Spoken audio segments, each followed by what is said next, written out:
is basically evaded. Oh. I hope we can keep talking about soup. I don't know what he hit his shin on, but he shinned himself pretty hard. Oh, I'm positive it was the cedar chest. I'm Yikes. positive. Me too. Oh, I felt that. God. Been there, buddy. Been there. Oh. Yeah.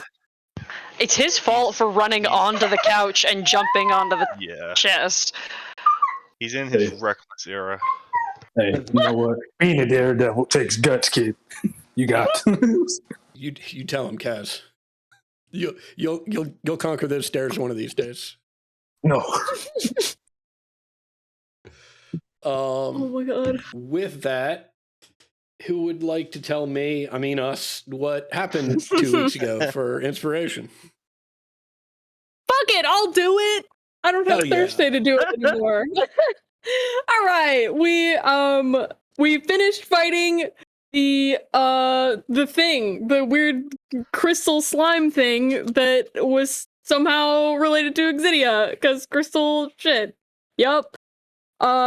And there was a ton of cool shit that happened in that fight. Exidia got absorbed and just flamed it from the inside. That was pretty sick. Corsonis killed it, and Exidia was able to get out, and was very excited about winning. Everybody got healed up by the fight ring healer. Istrid called us over to chat. And Kaz tried to negotiate getting Jax out for the night, but they wouldn't let him. And then Exidia asked where they got the monster thing, and Istrid said something about like, oh yeah, your little bartender friend, you should ask her. And it was like, ooh, what? Made Corsonis a little trophy of the ooze beast. Very cute. I think it's already gone. It only lasts like 2 hours or something like that. A temporary, very cute little trophy. And we chatted a little about maybe talking to Rainier at the opening. Corsonis and Piety tried to do the sleep thing again. Didn't do anything. Exidia went to go talk to the barkeep the next day. And she didn't seem to know anything, but she grabbed Durnan, and he told us that some adventurers went and caught a couple of those creatures, and was open to letting us like go check that out and see if there was like a rift or something, or some and said that there would maybe be some gold in it for us. And then it was opening night, and a bunch of people came, and we were talking to people and hanging out, and Brisket is here. God bless. Yeah, that's where we're at. I think it's important to note that Brisket is here, and the only friends of Brisket that are also here are us. That's all he needs. None of his friends that he invited came with him. He doesn't need them. Just ride or die. That is very true. I would also point out, A, that Brisket was fully expecting the place to be packed with all of his friends when he arrived. Yeah. And B, does not seem the least bit broken up about the fact that none of them showed up. We're just like, all right, hey, who's that dude in the red thigh-high boots? They're a thing. The fact that y'all forced, like, I gotta show you this guy. These two gotta me. I know my buddy Briss. Yeah, I don't think anybody had to show him. Was that a Zardoz. natural thing that was gonna happen? Right. I think like within 30 seconds of, hey, it's your boy. Hey, who's that guy? Look at them boots. It's Somebody weird that inevitable. they both have what is effectively the same degree of magneticism, but it's for totally different reasons. Yeah. Oh my god. God, I wish I had what they had. All right, Katie. Inspiration for you. Well done. Thank you very much. So, here we are. Anything else that people would like to discuss while this opening night party continues? Any conversations that either weren't able to occur last session or that you have thought of since then?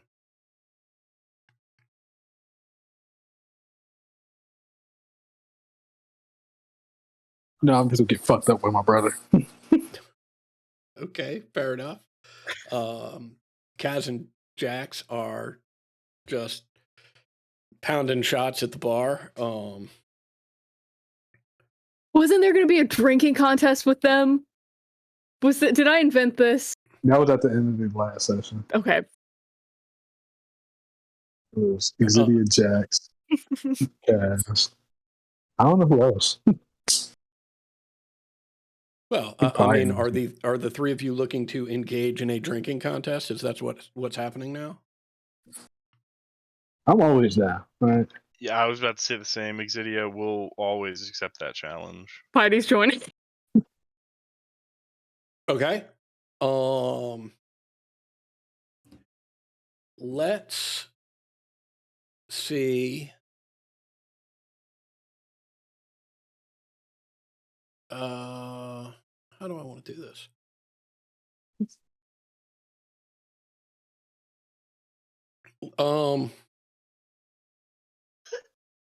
Here's what I'll suggest. Let's do a last person standing drinking contest.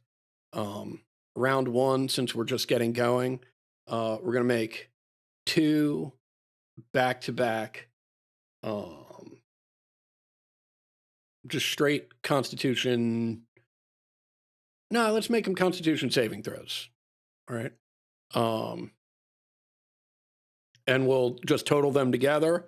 The lowest one is eliminated. Okay. Question. Do I have advantage on this because it's poison?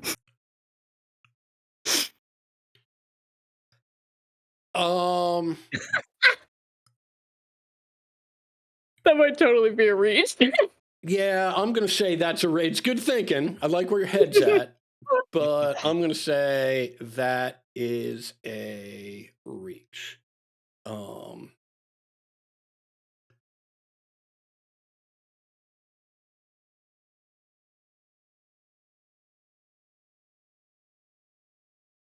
right. There you go.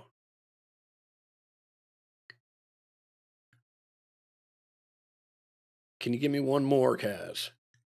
Okay. There you go. Okay.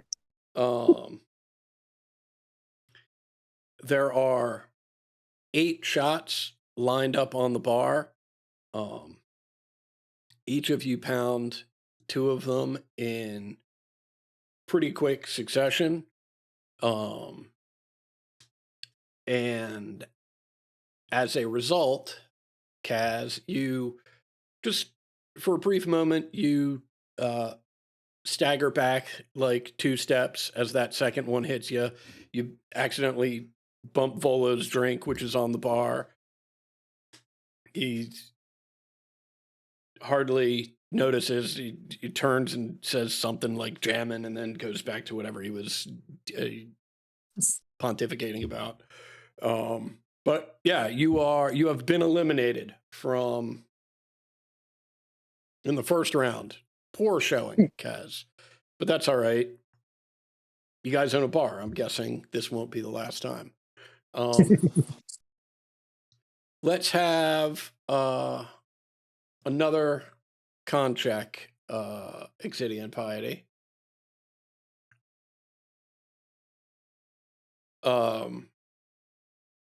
Okay.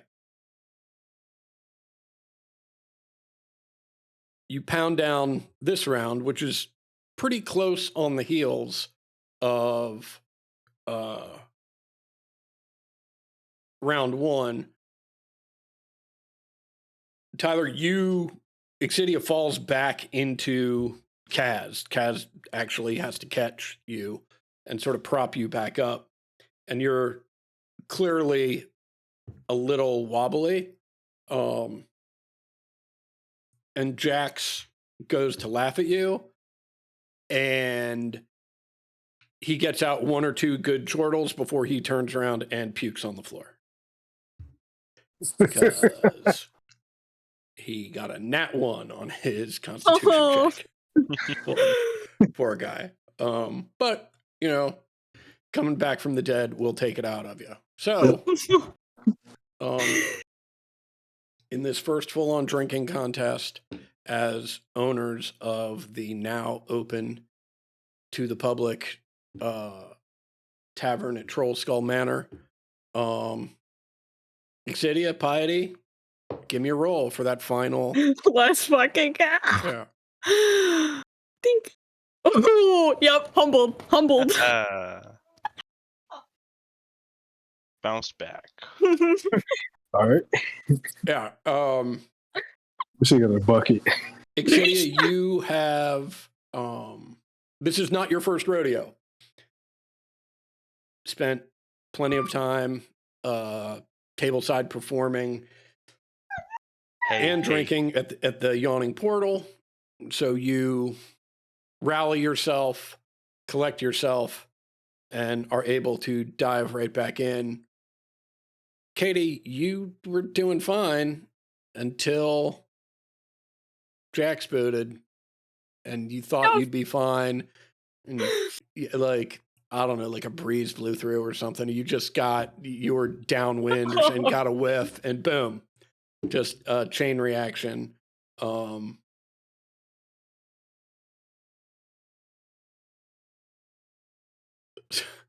Zardoz and Brisket are both, whoa! They retreat away from the bar. There is a floating mop that sort of comes out and tries to address the situation before another staff member who has better motor control takes over the mopping for that.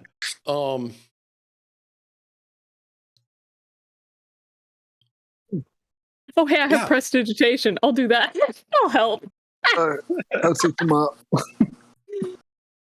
Excellent. So Kaz starts mopping. Piety is using Hang on.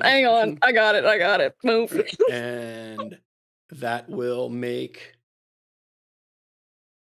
quick work of the mess. Avi and Embrick get up from their table, and on their way out, it looks like they will bump into the two that were not participating in the drinking contest. They just took Corsonis and Nim. Avi is, well, thank you very much for inviting us. It looks like you have a fine establishment here, and it will be a wonderful addition to our little family on Troll Skull Alley. Thank you again for inviting us. We may come back when it's a little quieter. Oh, leaving already. Okay. Well, we hope you had a wonderful time and enjoyed your visit here to our little tavern. Absolutely. Be well. Close on their heels is Rishala, the page turner. Let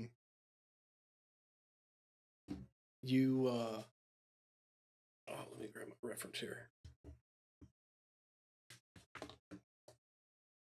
She approaches you specifically, Corsonis, and presses a scroll into your hand. You may remember her from Bookworm's Treasure. She just says, it quite lovely. I think if I can get away again, I think perhaps I'd like to join you and your friends for lunch someday, if I can don't fall behind, too far behind in my paperwork. Here, I got a little opening night gift for you. I hope you and or some of your friends can make use of this. Have a lovely evening. Thank you. You too. And What- she what am I- hurries off.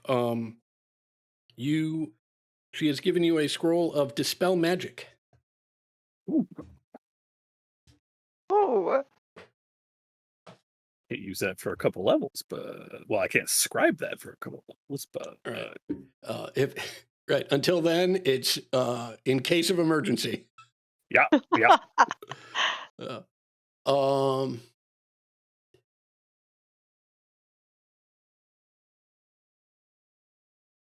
All right. That is pretty much it for the evening. Nim, I know you're waiting for your mom to show up, but the evening wears on, and there is no sign of her. yeah. Yeah. I'm just kind of wandering around, occasionally like popping out onto the porch and smoking a cigarette stupidly fast. It's so clearly not helping. And then going back inside. Right. Yeah, and as this is occurring, as things do, the crowd is thinning out and thinning out. Fella and Istrid get up to leave and approach Jax. And Istrid's like, well, hope you've enjoyed yourself this evening, Jax. But I think it's time for us to head on out of here. Jax looks at you, Kaz, and sort of sheepishly just says, hey, man, good luck on the tavern.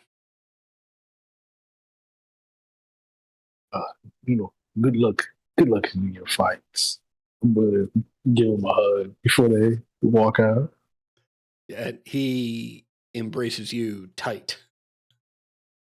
Right. I reciprocate that. And it goes on for a while until Istrid is like, all right, guys, we get it. Let's go. Right. As they walk out, Fella just says, oh, lovely to see you all again. And they leave. So now you're left, let's see, Mert and Asper.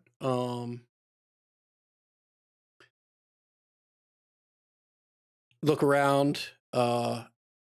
Mert comments to Asper, told you it would be lovely to get out and drink with the common folk. It's a fine little place. Asper just says, yes, dear, whatever.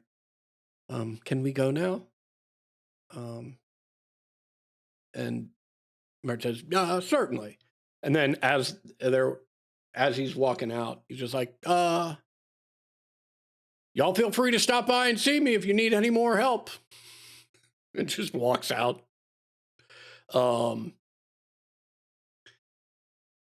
Floon and Rainier and Volo are hammered. Right? Floon and Rainier are hammered to the point of like silence.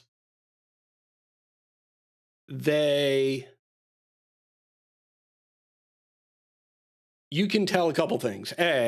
Right? This seems to be a standard routine for them. This is not an unusual circumstance. They're clearly old hat and very comfortable with this.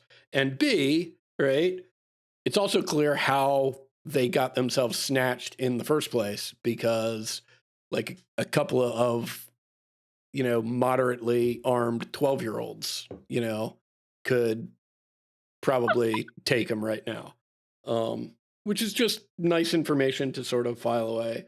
Volo is still rambling on about spell jamming, right? But literally no one is paying attention to him, right? Probably not even Volo. It's not like, at this point, it's just sort of a patter that he's got because he's been drinking so much. They show absolutely no signs of leaving.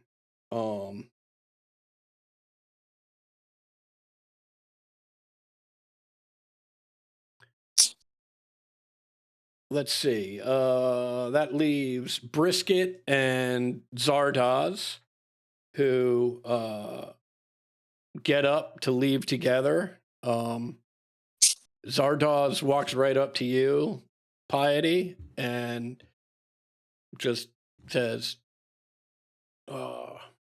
Pastry, lovely to see you as always. Wonderful. Right back at you. Goes for a big embrace. Oh, yeah. Brisket is like, oh, I don't think that's a name, buddy. Yeah, it is Piety. Yeah. What's that now? Piety. Oh. Yeah.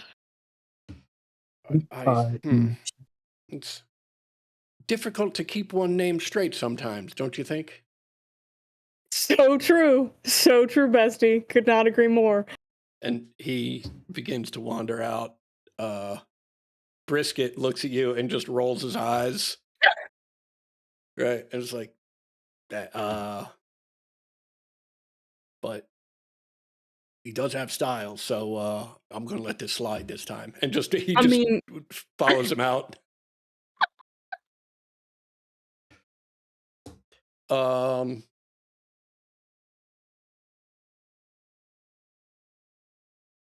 Yesela is nursing another drink, claps you on the back at winning your drinking contest, Exidia, and asks, so when do you think we'll see you again at the Yawning Portal? I mean, we're probably gonna go and like investigate this, that, or the other. So, maybe soon.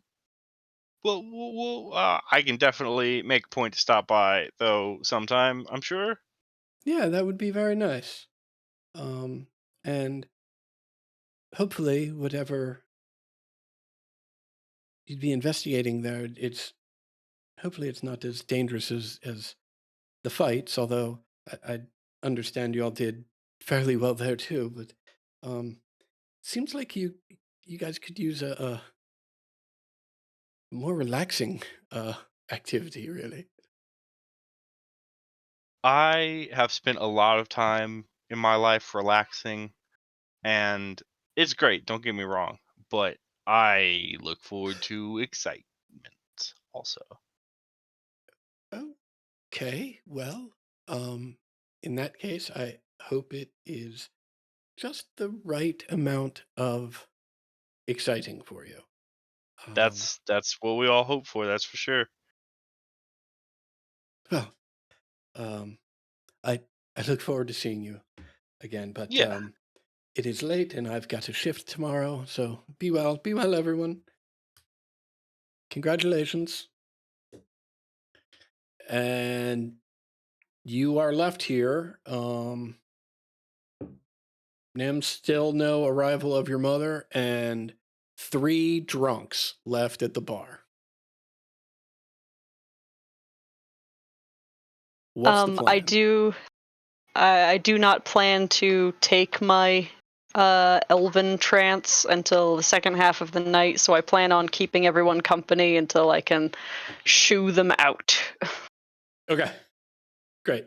And it will absolutely take that. Well, before we get to that, what's everybody else doing? feel like with just these three, I would like to pick up my conversation that I was having with Neverember, especially now that he's hammered. Okay. I'm not above this, not at all. Yeah, great. I will make sure. I will make sure that Leaf is behind the bar in case I need drinks. And need drinks made, not for myself. And I will just first I will just see if they are like what they are talking about when I walk up. Okay.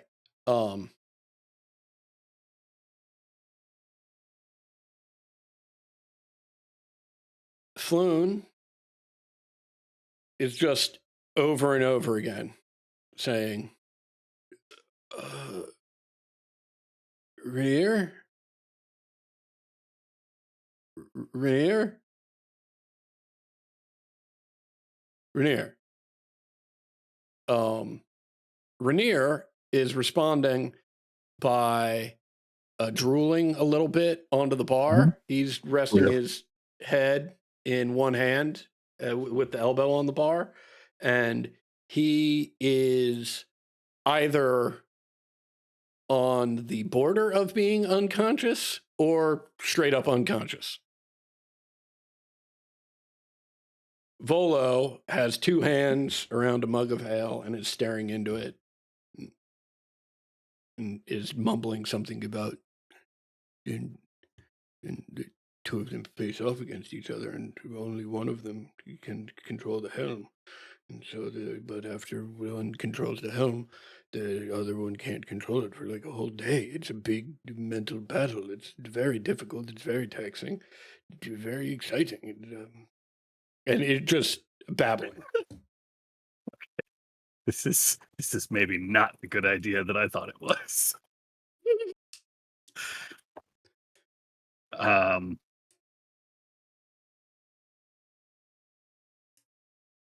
Rainier is basically passed out. For the moment, yeah. Okay. Yeah, I think Corsonis will see this and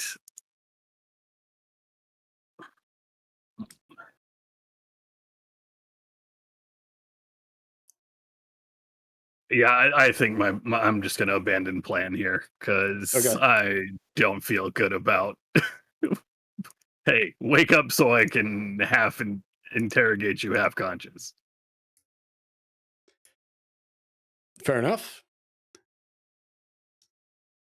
Volo gets up and begins talking about spell jamming to the mounted fish on the wall.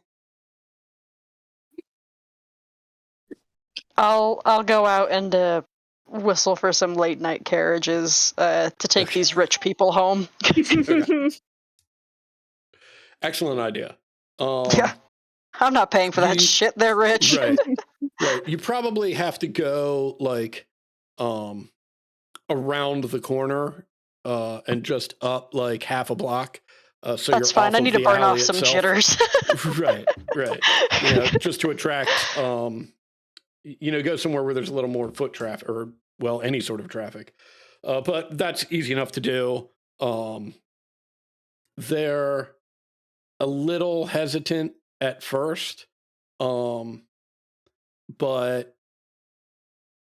they actually recognize Volo as a bit of a minor to mid-level celebrity in the city. And they're not terribly excited about this fact, but they do know that he's good for it. So everybody piles in and they're off. And you have had a successful opening night with the exception of one important invitee did not show up. So, and are you, Nim, are you still waiting up? Or are you calling it a night? No, I'm waiting. Okay, you're waiting. But I'm not saying that to anybody else. Okay, I'm just fair enough. waiting for everyone else who's either very drunk or needs to sleep to go, and I'll just stay up as late as I can. Got it. What's everybody else doing?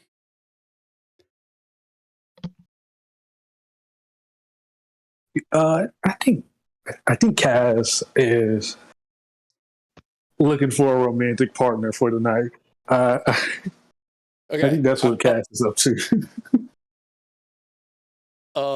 Fantastic. Let's. What do you think? Just a performance check. We'll make it a DC 15. All right, I got you. Okay, DC 15. Here you go. 7.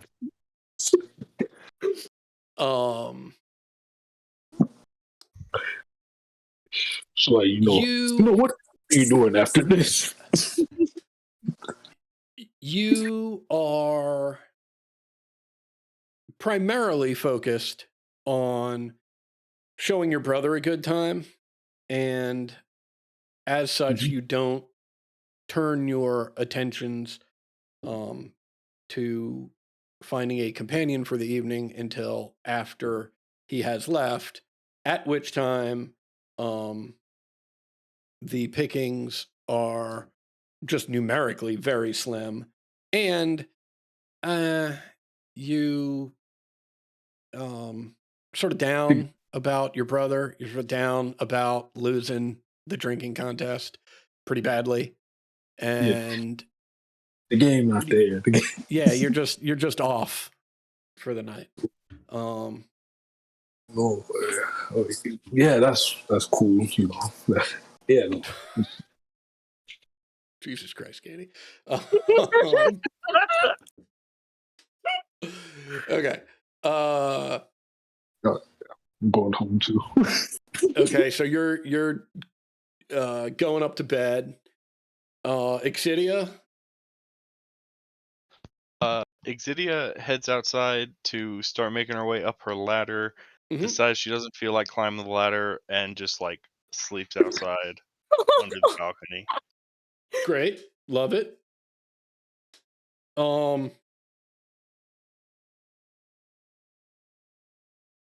Make me a perception check, please, Exidia. At disadvantage, actually. Ooh, all right.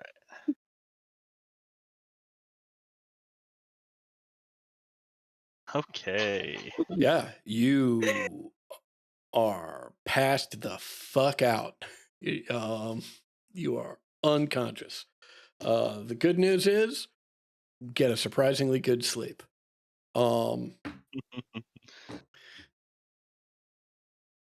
Corsonus and Piety. Is this like more of the same routine with the two of you? What's going on? I think Piety would pitch that, yeah. Listen, maybe it works when I'm hammered. Maybe that's the deal.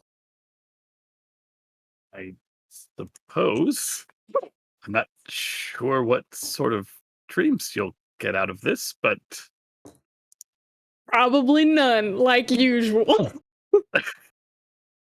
I will set Echo to watch you. I'm going to sit up and look at this scroll. I also, if you're sober enough,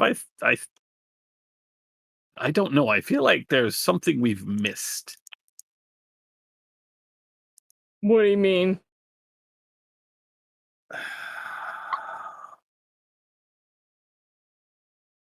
Well, we had everyone here, including Neverember and Floon. We had a representative of the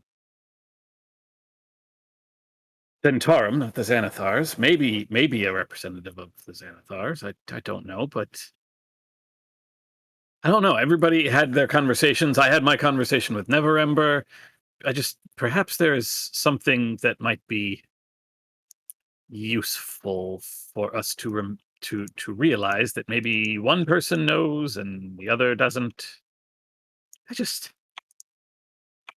I feel like we're no closer to finding a solution to our problem than we were this morning. That may be true, but did we not have a fucking fantastic time? It was a pretty interesting time. It was pretty Um, lit. Did you know that I think it was Volo's wife? She's telepathic as well. Okay, I'm gonna be so honest. I didn't know he had a wife until tonight, and I didn't Mert's even wife. like it Mert, wasn't I'm even sorry, it was Mert's wife. fuck. See, I wouldn't have known. I didn't yeah, I don't know shit ever, honestly. So but wait, what do you mean she's telepathic? How did you figure that out? He spoke to me in my mind. Yeah, that'd do it. Yeah.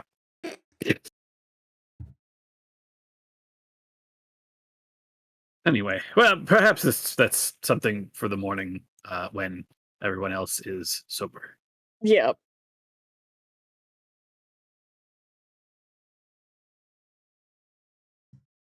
Anyway, thank you for the offer.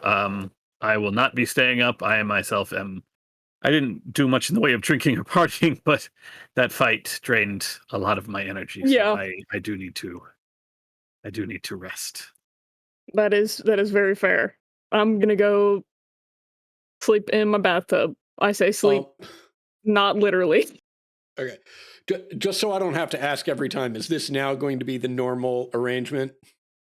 The bat keeping an eye on Piety in the bathtub? Sure. Yeah. Okay. Okay. That's not weird at all. Totally fine. Totally reasonable. Nim. Anxious evening, isn't it? Yeah. Yeah, a little rough. What I'm just what are you doing, cleaning. buddy? I'm keeping clean- busy. okay. Yeah, that's all.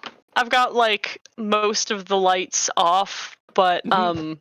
I keep some of like the crystal lights on just so I can keep with dark vision and shit. Like I'm telling everyone who's ready to go, like employees who need to go home, they get to go home, and I'm just keeping up and hanging out until I need to go to bed.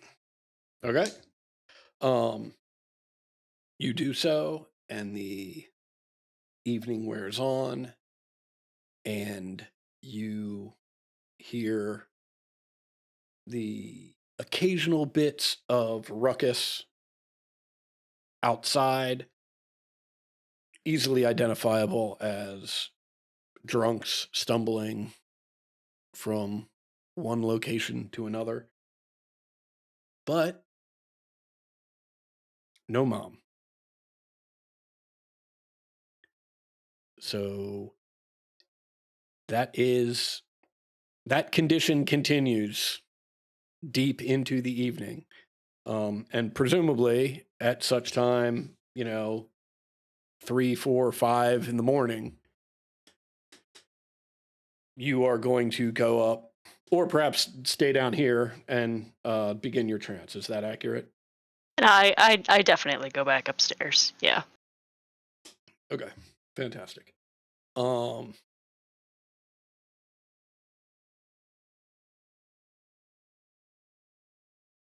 So you're all the way upstairs. Corsonus, you are on the 3rd floor. Is that correct? Yes. Yeah. Okay. You're on the 3rd floor. Kaz is on the 3rd floor.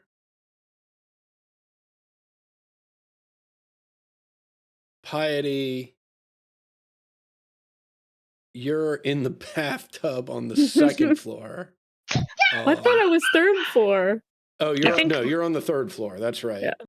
And Kaz is on the 2nd floor with Exidia, because they're on either side of it. Okay.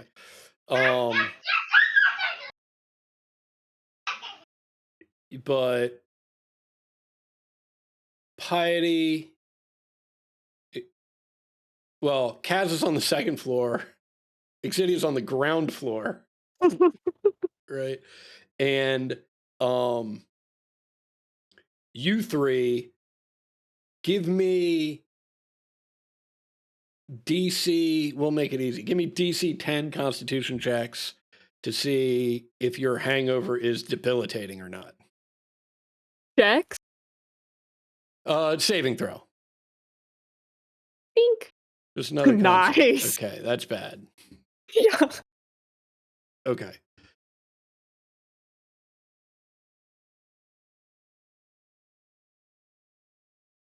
Fantastic.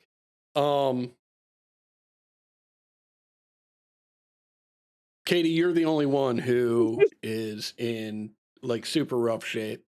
Plus, you're on the third floor. Personas, you're on the third floor.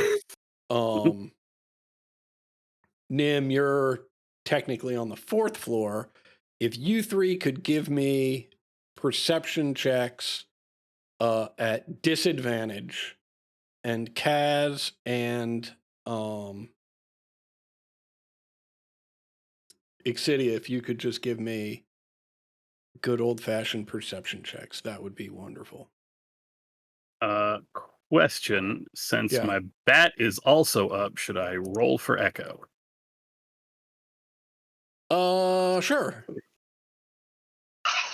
And you wanted me at disadvantage, right? Yeah, that's correct. Okay. If this relies on hearing, he will have advantage, so I will just oops. Okay. Yeah, that was what I meant to do. Except for the whisper part. Why is that whispering? That's the default sheet. Sorry. Holy shit. You all are dead to the world, right? From a combination of drinking and working and anxiety about, the first full open evening going well, and nobody hears anything except Corsonis, right? Who hears the flap of Echo's wings, right? And then feels the flap of Echo's wings against his face. What is it? What do you... Oh, wait, is Piety dreaming? Okay, hold on. Echo flies down the stairs. And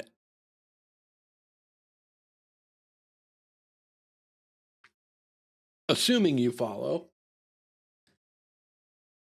or I don't know, like are you running to... Go for it. I feel like there's a moment where he's like, oh, no, have to go into Piety's bathroom because clearly she's... Wait, hold on. He went down the stairs. That's not right. And then I think given that these are the stairs down, if he flies down, I will stay and I will just go into his senses.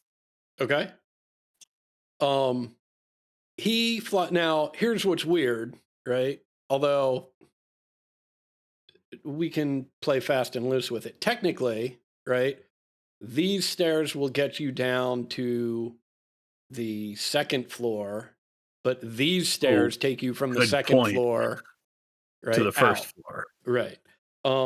But no problem for Echo. He flies down, flies out a window, flies in to the first floor, where you see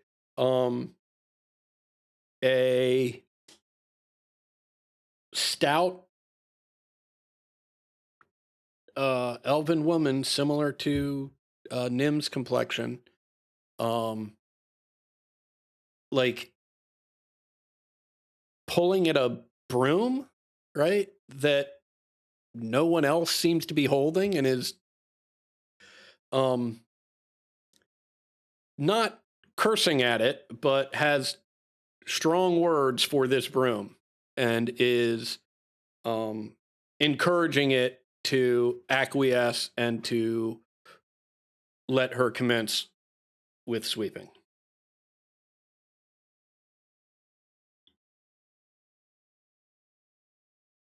This is weird.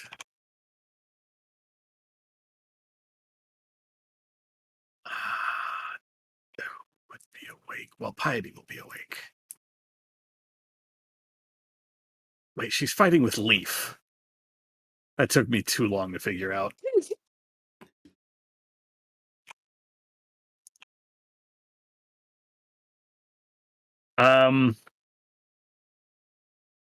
I will go to, I know that Piety is awake, so I will wake Piety up. Piety, well, I don't know why I'm not waking you up, but oh yeah, no, Corsona literally stands there and mumbles. What is going? Oh, right, Leaf, we have a ghost. Yes. It's almost like it's the whole theme of this place. Ghost. It's almost like that's the theme of this place again.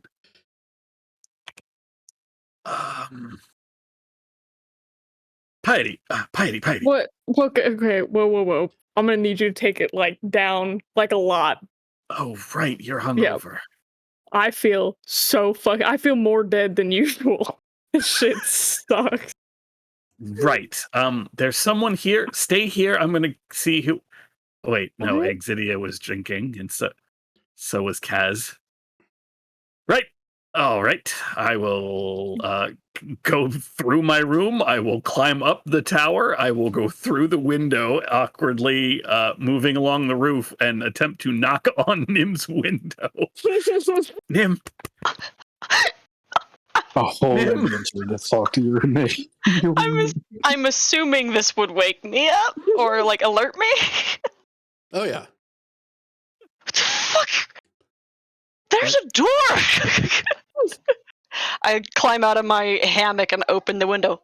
You can just knock. You can come in. Right. I help you through the window. I've alerted Piety. There's someone here. They're down on the first floor. They're fighting with Leaf.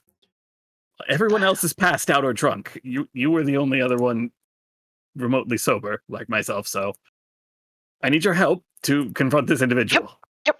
I cinch my drawstring pants and grab my loot and kick open the trapdoor.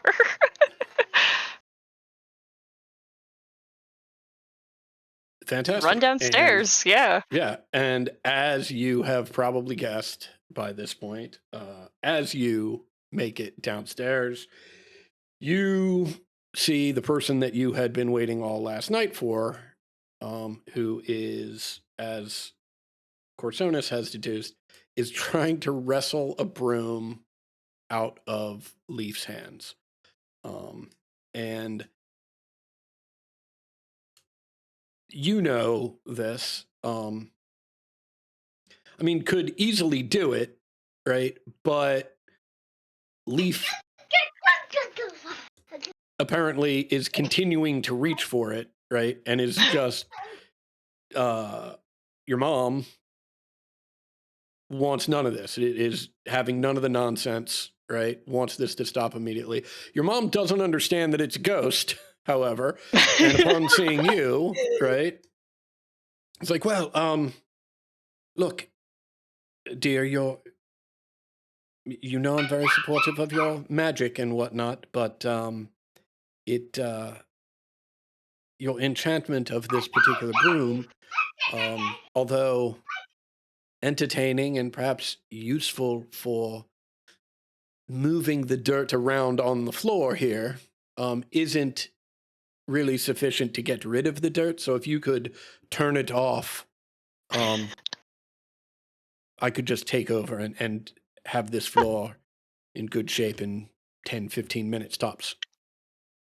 There's definitely a moment coming down the stairs based on what Corsonis has said to me that I am prepared to shout the living fuck out of home invaders.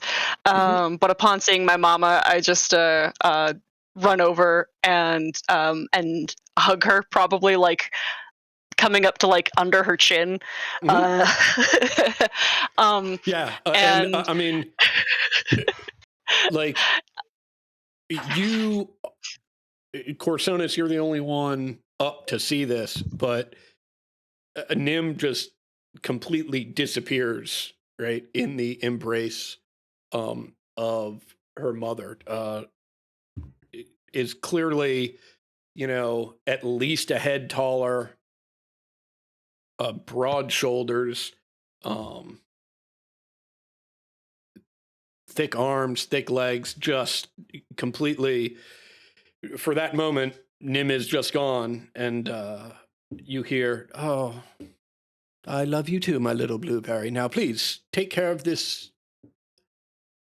Take care of this broom." Right. Okay. I like take the broom in my hands, and I like look in the darkness towards like where Leaf would be like pulling from, and just say, "Leaf, we have more brooms. Go find one." I also don't give the broom back to my mom. You And I just hear. start You cleaning hear myself. one loud thud. Right, and no one is pulling at the broom any longer. Your mother lets this go for about 2 minutes. Said, "Well, where's mine then?" Mama, you're a guest. You don't have to clean. You get to sit. You get to sit. And I'll like turn on the lights and pull out a chair for her, and like go back behind the bar and start looking through things. And then like 30 seconds into that, I'm like, "Oh, Corsonis, this is my mama." Hello. It is lovely to meet you. It's lovely to meet you too, Corsonis. I'm a bit embarrassed. Apparently, my cleaning is not up to my son's standards, but we'll just have to make do, won't we? How did things go last night? Good. Right. Wonderful. Absolutely perfect. We had a lot of people from all quarters of Waterdeep that came by. Some stayed longer than others, and it was a good time. I had some friends from the dock who came through. A friend from the university came through as well. And one of the Harpers from I got up, but the I'll name the theater that we were at. Made our acquaintance and had a drink as well. It went really well. You should have seen it. The lights were brighter. I mean, it does sound wonderful, and I'm very happy for you. But and I am sorry that I didn't show up last night. But well, a big party is not really my scene, and I didn't want to cramp your style. Oh, no. You wouldn't have to worry about that. I mean, I you know what? Hold on. I am going to run upstairs and minor illusion a cock crowing at like 30 decibels. Like we're blasting the I'm waking everybody up. Okay. Oh my god! Shut up! Okay. Literally, as this is happening, right? Kaz bursts through a window on the ground floor with a dagger drawn. You slimy bastard. I knew y'all come for me today.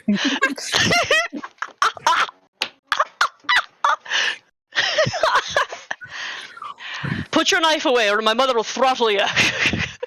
Oh, no. Oh. How are you doing, miss?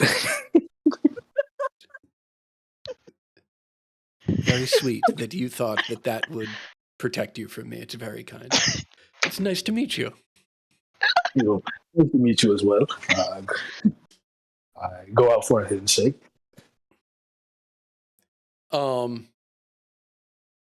She extends a hand for a handshake, and as she grips your hand, your hand is dwarfed, like in her hand.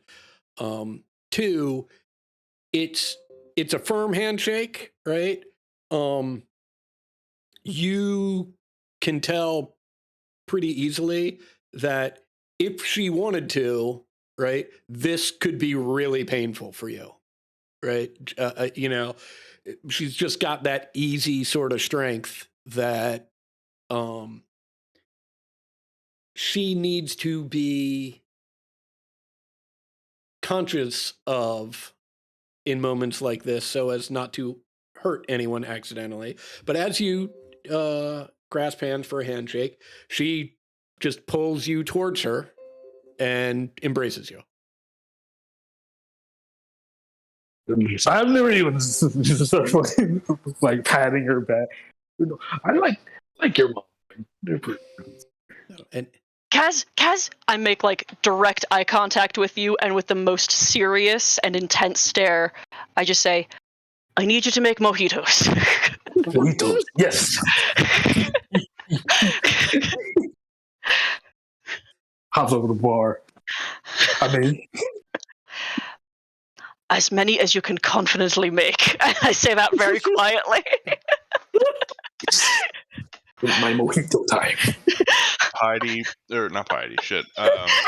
Lydia walks in the back door, like behind the bar, and just says, "Hey, did I hear mojitos?" You sure did. I love her.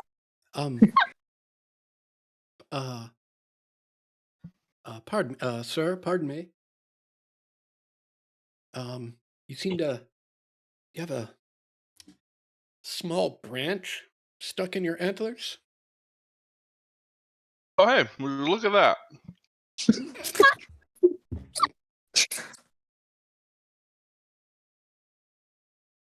This is Exidia. This is Kaz. That's Corsonis. I said that already. And a minor illusion shouting up the stairs, Piety! I'm coming, God! He just walked down the stairs and is just glaring at you, but then sees your mom and is like, oh shit. Hey. This is my mama. She traveled across town a very, very long way to come and see us. Well, shit, it's nice to meet you. And is trying so hard to be in a good mood. I just have to, a quick aside, that unexpected meeting of a friend's parents when you are ridiculously hungover, like that is such a real vibe. Yikes. I pulled a knife on him. Yeah, Piety is still soaking wet from being in the tub, by the way, and keeps forgetting that they can just prestidigitate it away. And So you're just Wait dripping one second. across the Water. floor. yeah, Wait 1 second. You go to sleep in the tub with water. every night, Fully dressed. completely. Did you think it was empty? No, of course. That would have been of course. ridiculous. She might as well have been in the bed in that case. Well, I mean, this works out perfectly because, correct me if I'm getting the pronunciation wrong, Max, but Walaya, Sure. great, is it starts with Kaz, right, and is making the rounds to give everybody hugs, right? Yeah. Piety being the last one down, like, does the same routine that she's done with just about everybody, which is extend the hand for the handshake, and starts to pull you in, but as that's happening, like, realizes that you're soaking wet, right? And just says, "Oh, dear. You, Oh shit, you my really- bad. Hold on. you really And should we'll do press something. initiative. You'll catch Yeah. your death that way." Oh yeah. Piety laughs too hard and looks at Corsonis. Write that down. But yeah, she will prestidigitate that away and be like, yeah, sorry, my bad. Are we good now? Yeah, we're good.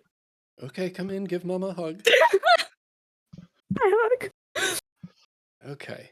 Well, now that we've all made each other's acquaintance, Nim, when exactly do you plan on resuming your studies? He's smiling and it just freezes. Well, so it's really good that you ask that because I am sort of working on a plan. See, what happened was sort of got caught up in something. You might have heard about it. There was a kidnapped noble, and we. Nim is and currently I, working for Force Cray. I will pull out my badge. Nim has been drafted into our into a mission that, as you've likely heard, went completely awry, successfully awry. Well, but the issues with debt should be resolved as soon as everything is taken care of. Mojito Of for course, me? I drink great the news. entire thing in one go.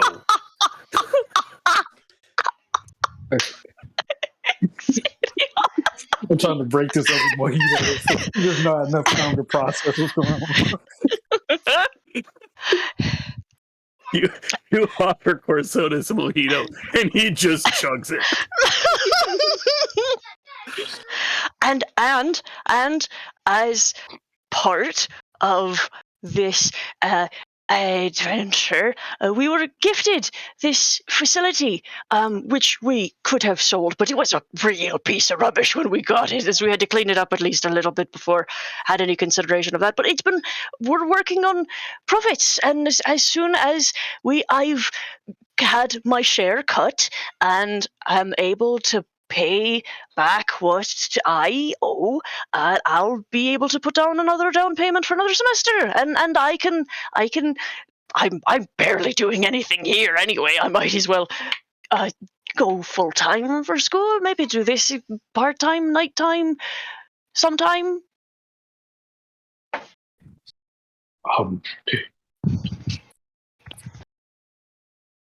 That's the plan, anyway. She takes a long, slow sip of her mojito. Right. And Cass is now shaking, making the next mojito. as she is going to put it down on the table,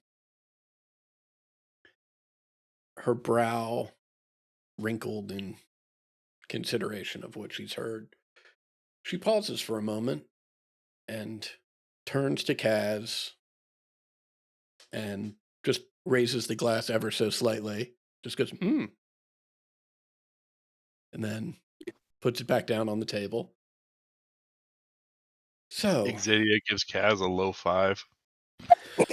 Nice. So if I'm to understand this correctly, you are maintaining ownership in this establishment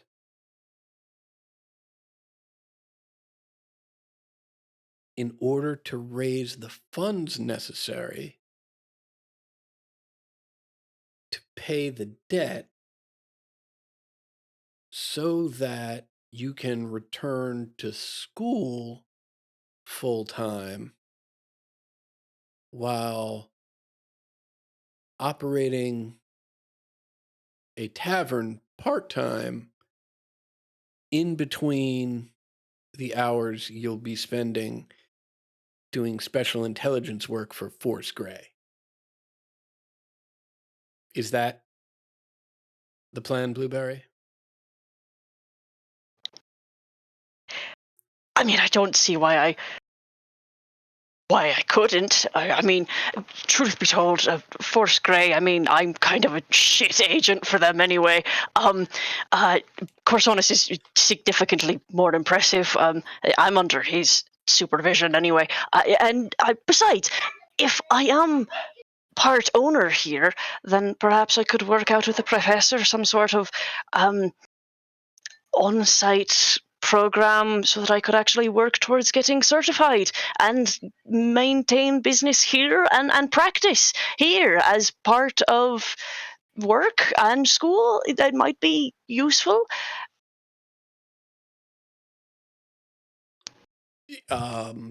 Certainly. It does sound like a possibility.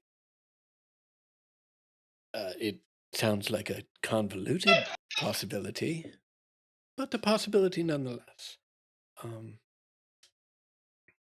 You know, I just want you to be happy. And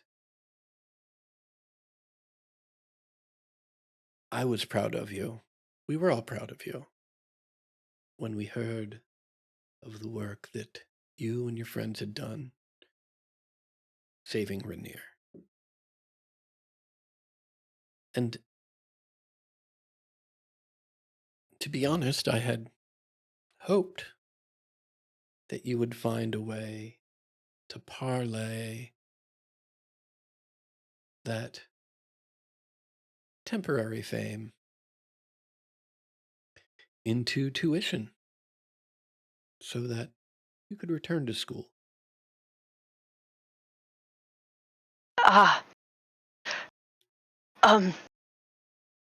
Well, as it happens, actually, the Caslantiers did sort of offer, but they, and then in Undercommon, he says, well, they said Dad was interfering.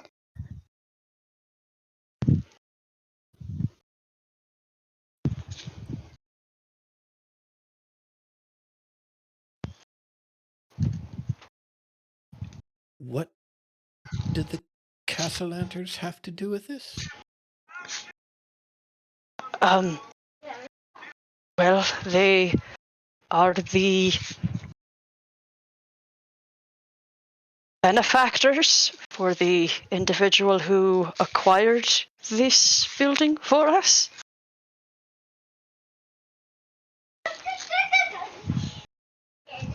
We didn't really have the opportunity to say no.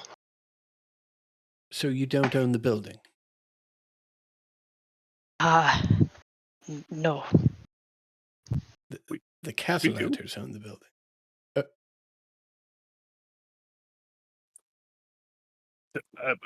Perhaps Ted is remembering wrong. Don't we own the building, but they paid to have it refurbished? That is accurate.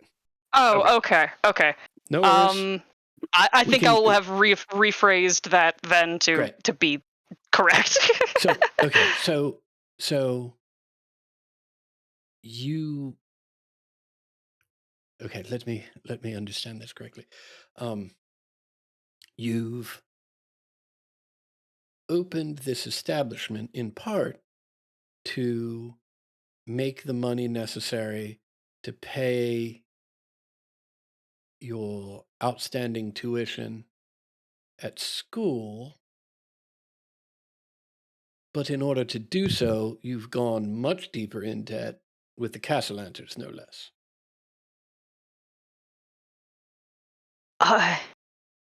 That's we all share that debt. Yeah, no. I'm not to be helping. fair, I'm gonna go sit over. I don't mean to bother Bud in here, but to be fair, Nim knows what they're doing. I feel they're responsible. They understand what's going on there. We've been turning a pretty good penny here. You know how hard it is to sell ghosts to people? Like,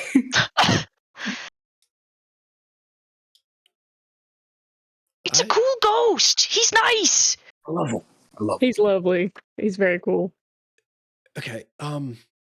can we put a pin in the ghost issue for a moment? Well, no, you can't put a pin in the ghost. I would like to come. I mean, not literally. My apologies, not literally. I'd very much like to come back to that, but I don't want to lose this current thread.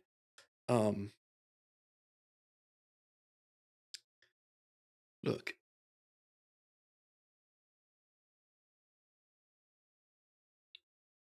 you know, dear, that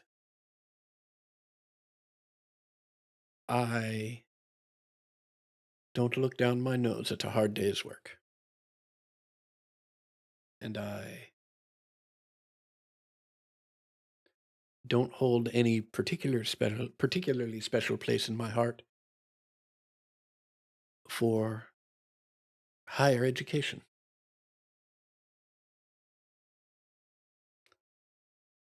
I do hold a special place in my heart, though, for you. And up until very recently, I was of the understanding that it was your dream to get that training and to be able to perform legally on the big stages here in Waterdeep. Now, if that has changed, that's fine. But I must admit, your current focus seems split, to say the least. Tell her about Mert. Tell her about the stage.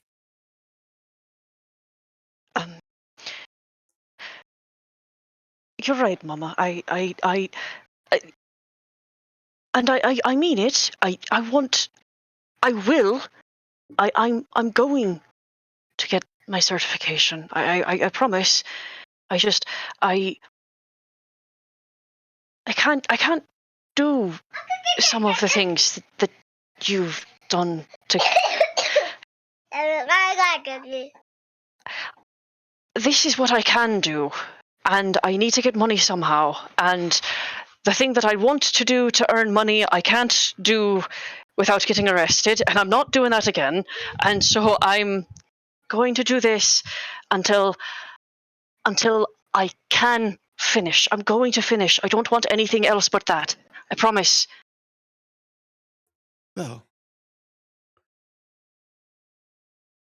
I hear the dedication in your voice, and believe me, I know you more than well enough to know that that comes from the heart, but you don't have to promise to me.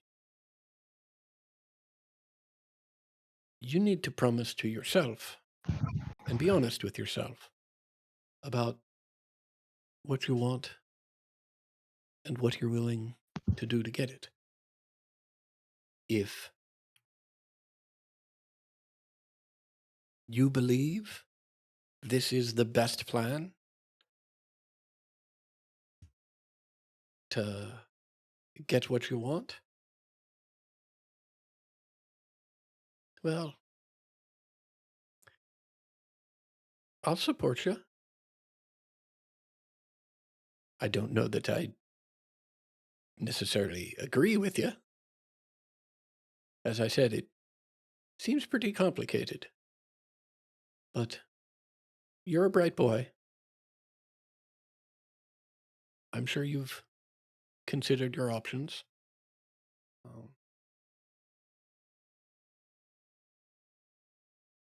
So, the Castellanters, what made you decide to get in bed with them?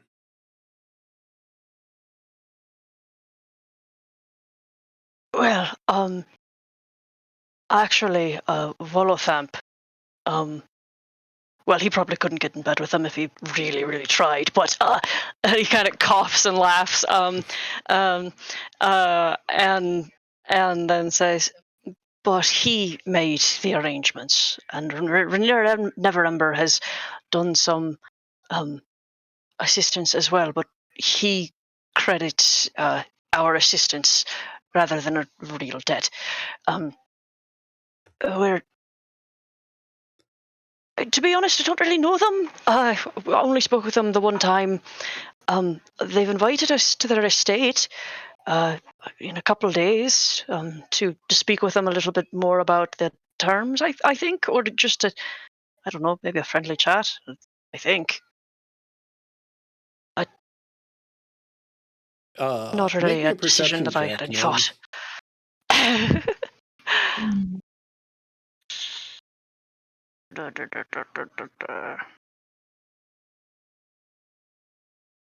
Okay.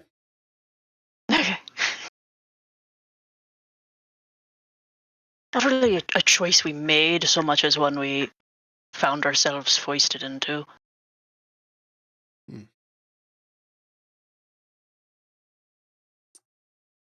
Yeah. Well, I do know a thing or two about choices that are no choices at all and being forced into a corner. But from my experience,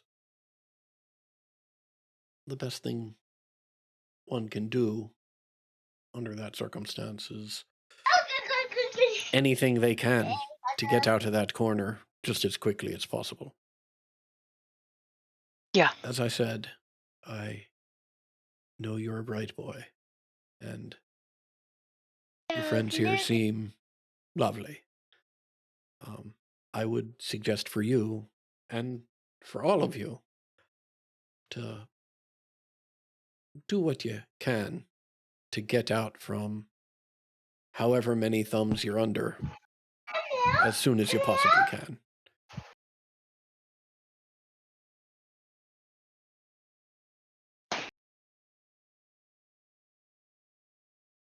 Now, you mentioned a lot of names that I have only heard in gossip shared over a pint at the local bar, and here you are rubbing shoulders with these individuals. What's it like rubbing elbows with the rich and famous? Oh my god. I grab another drink and I launch myself over the bar towards her, and I sit next to her, and I start telling her all of the shitty details of all the shitty people we've been interacting with. Okay. She is very attentive and very interested. She knows that, I mean, you're her son, right? She knows you, right? So she is very familiar with how much you talk once you get on a tear. And she is doing her best both to encourage you to share all of the details that you would like to share, but also making space to invite your friends to contribute to the conversation from time to time. I very much am like, one of my personality traits is like everyone deserves the spotlight. So like I am bringing in like at any opportunity, like asking everyone else's thoughts about the people we've been with, or whatever. Just I want her to get to, in as short amount of time as possible, get to know these people as close as I do. This is lovely. She's clearly enjoying this. She's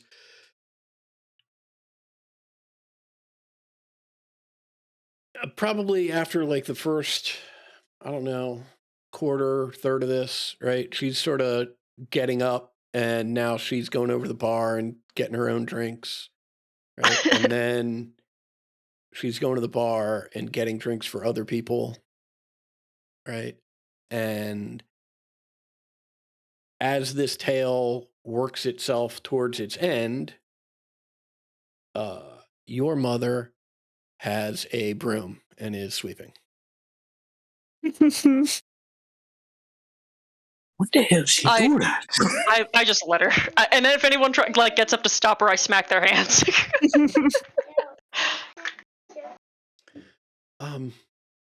But that's all very exciting. I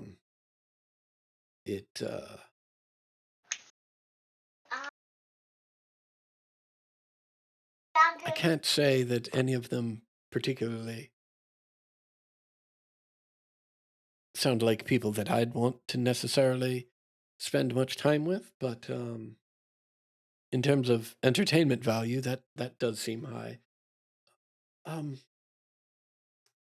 Could someone now please explain to me the mention of the ghost? Well, their name is Leaf, actually. I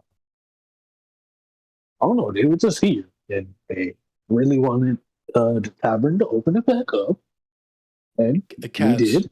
We believe they're the previous owner of this establishment. Okay. You believe they're the previous owner. And then, Kaz, they wanted the establishment reopened. Their name is Leaf. Yes, Leaf.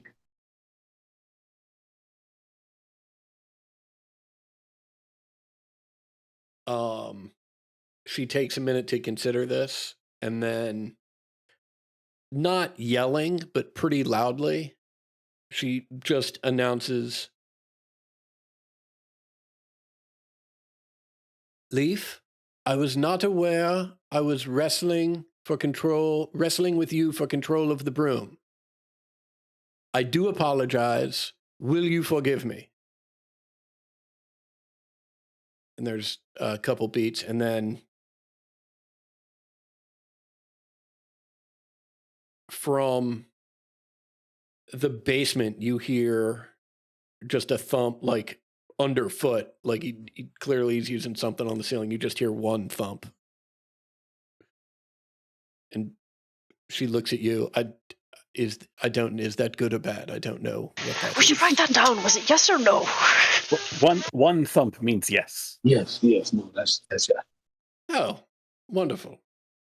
I did not think that I would be befriending a ghost today. It seems you are full of surprises, Blueberry. So, what does the day hold in store? How much light is outside? We're gonna say it's 10:30, 11. Oh, Yes. fuck. Oh yeah. Oh, Yeah. so much for that long rest. Oh yeah. Wilaya does not give a fuck about your long rest. No. Well, just some cleaning before our day drinkers come in here. What else am I supposed to call? Well, look, I don't know much about running an establishment like this, but I've been in one or two in my time, and I've spoken with the owners, and if there's one thing that they all universally agree upon, it's that day drinkers make the business. And that's why I clean for them. Well, you leave. Whoever's up first, but it's usually Leaf because I don't know if they sleep. Never mind. I'm sorry.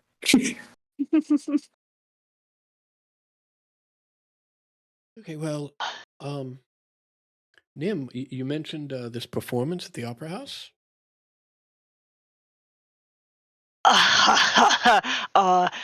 It was a guest appearance for the audience of yours truly, and I'll gesture to the rest of the room. He was great. It was lovely. Well, Don't forget, That's Mert. fantastic. He's a big name at the place, right?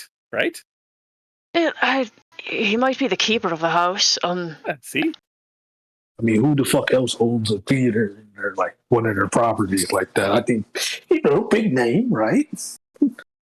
Listen, I'm not saying that Mert isn't anyone I don't want. I like the guy personally, and then he was also very nice to me personally. It's just that I, again, can't perform him there without my certification.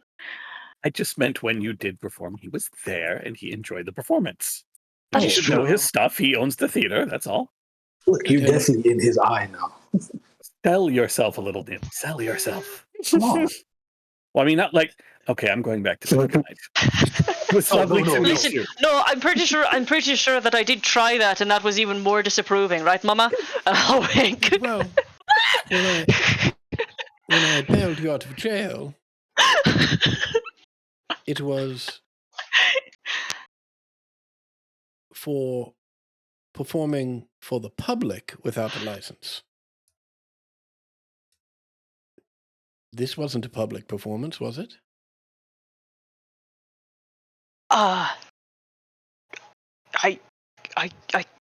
suppose.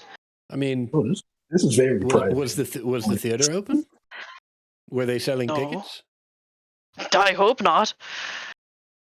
Right, and as you've described it, the performance was for the individuals in this room and Mert.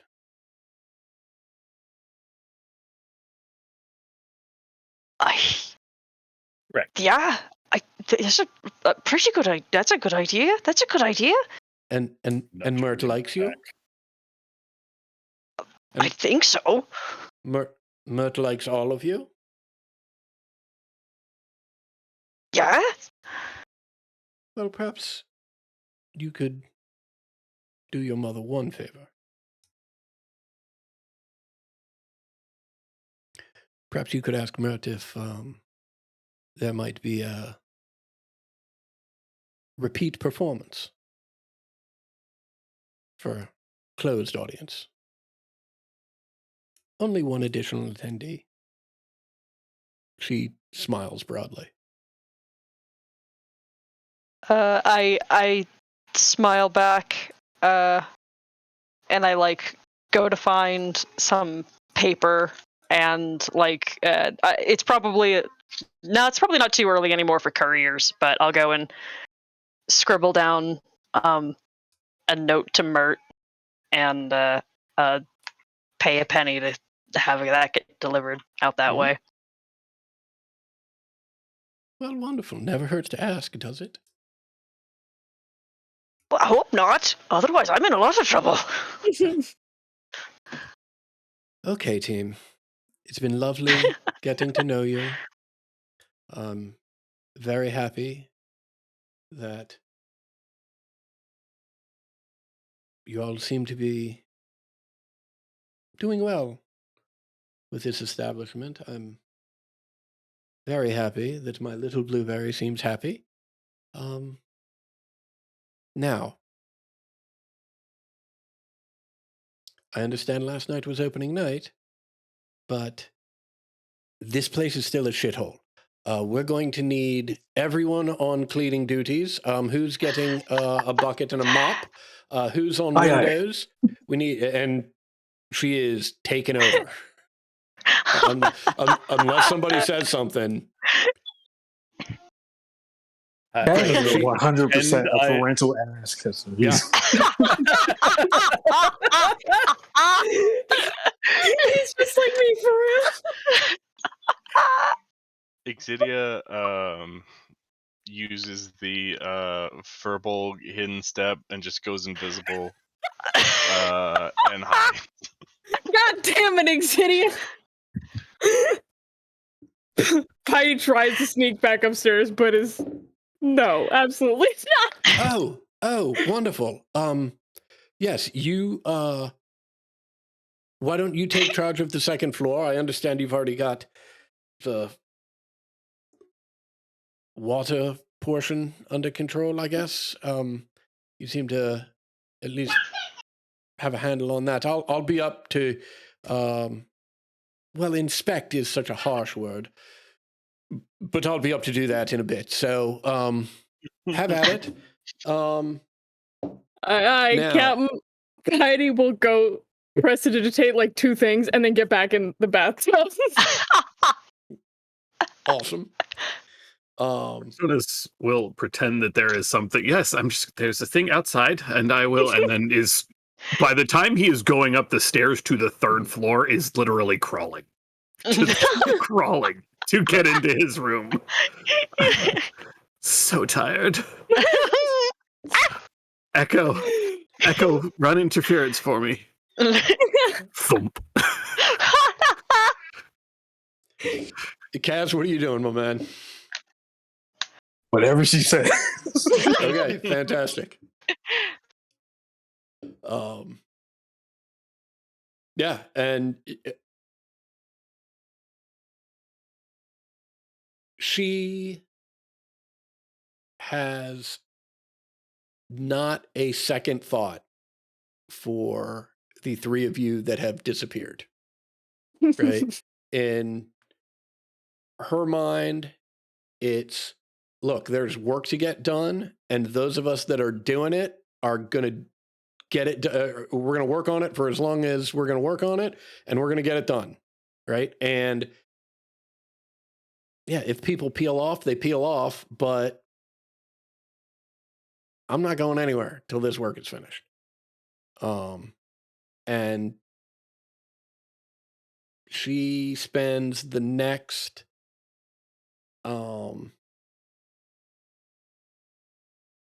couple hours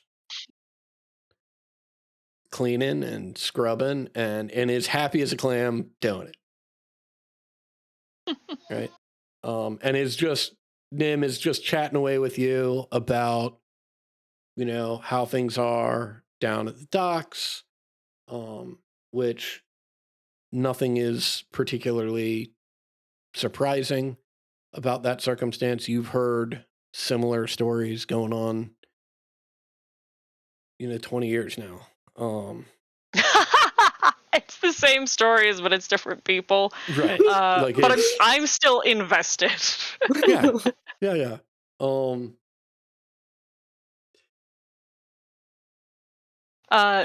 Definitely by the time I'm not a laborer, which is why I'm doing this instead of working at the docks. Once the true bone exhaustion starts to hit, I take a step outside for just a moment and I hail a cab, and I give him a platinum, and then I go into my mama and I put a platinum piece into her hands, and I say, "Thank you. I'm very glad you made it. Okay. I'll get there. I promise. Okay." I can take a hint. Make sure your friend gets the baseboards over in the corner.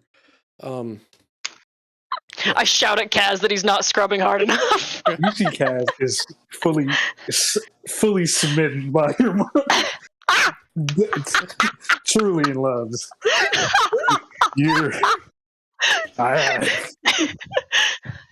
That's my mother, and I'll throw something at you.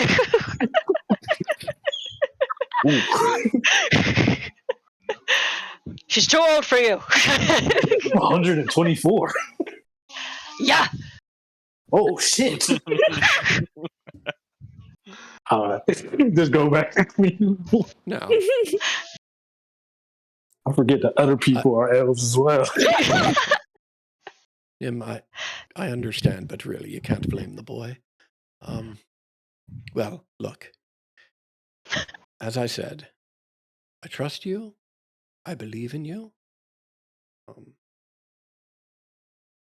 I'm sure that you will do the right thing to achieve your goals, whatever they are. But be honest with yourself about what your goals are. And, well, I don't know that I'd trust those Castellanters. be well, baby. And she gives you a Thanks, big Mama. hug and is in the carriage and is off. A little spider descends from the ceiling and turns back into Exidia next to you. It's a lovely mother you've got there, little blueberry.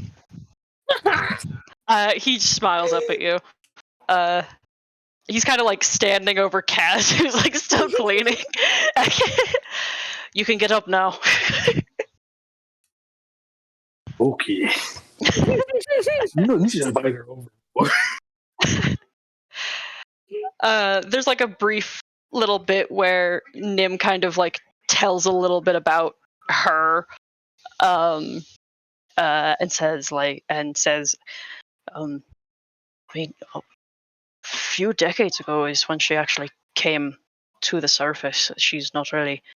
It's still kind of I don't want to say it's new because it's certainly not that, but she's had a lot of. She's gone through a lot, and she actually came from a noble house in Zithlin, in the Underdark. My whole family did, and it just became important for the family to find a new means of economic rise, and she and my dad came up to Waterdeep, where they might actually find fortune again. And then he threw her out. And she's been working at the docks, raising me, past 20 years. Just kind of had it cut out for her.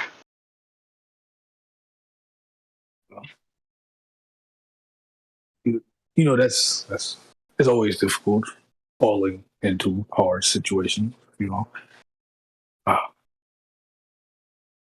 Even myself, you met me. You remember the khakis I had on. Are you saying the khakis were the hardship? Are you equating immigration and No. removal from your family status as to owning khaki shorts? Because you're right. Nim. Okay. I'm going to be real with you.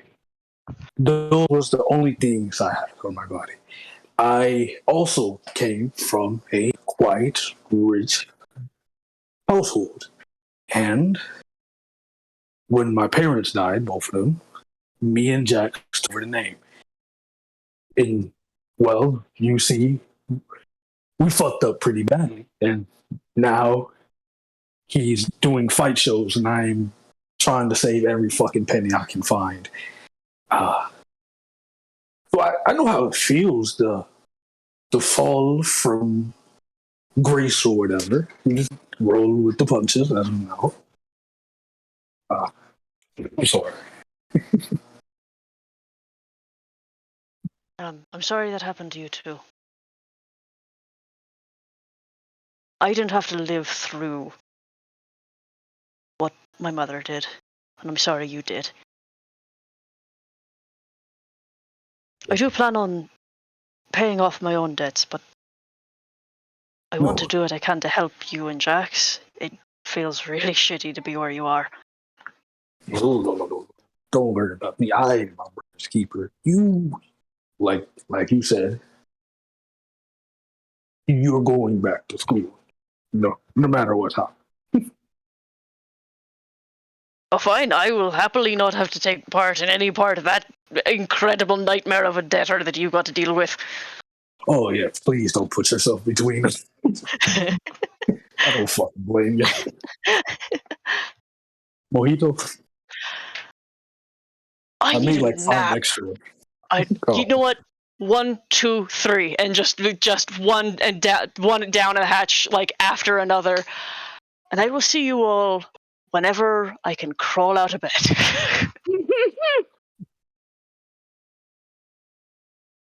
And don't call my mom.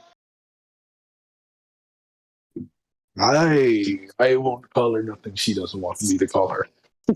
I throw a shot glass at you. Oh yeah, I'm taking. That was cool. Yeah, that was deserved. I probably miss. You're a rogue. Well, So we lose a shot glass. I mean, right? Is this in jest, or are you trying to hit him? No, it's in the general direction, knowing that it's I've lost all upper body strength from cleaning the walls. Gotcha. I pick up Corsonis on my way up the stairs. Okay. Staff is starting to show up for the afternoon shift. Who all's going back to sleep? My joke was going to be when Nim got to his room that Corsonis is hiding under Nim's bed. Like, is she gone?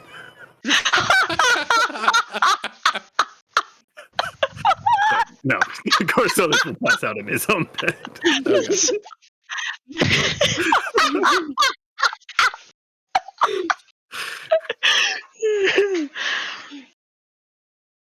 I'll take my long rest if I can get one in.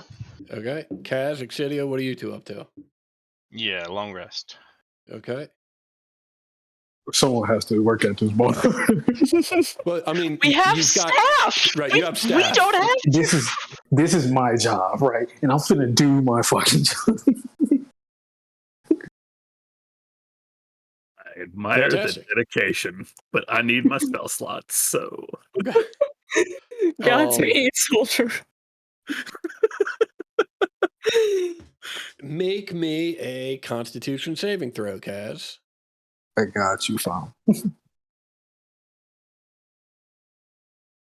Okay. Come on. Constitution save. You have 6. 1 point of exhaustion. That's okay.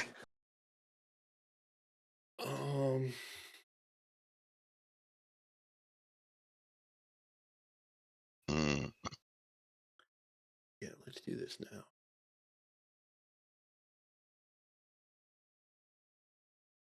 Okay. You get a decent crowd in the afternoon. Kaz, there's a fair amount of commotion going on. You're tending to customers as best you can, which is not great. At one point on the chalkboard, 3 scratchy letters are slowly scratched out.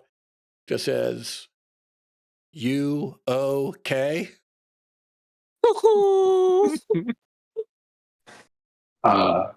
And I just say yes and try to give him just like a real good smile, and it's like very. A glass of water floats over towards you, and by the time it reaches you, it's only about half full because the rest of it is spilled out. Thank you. I throw that water. Back to work.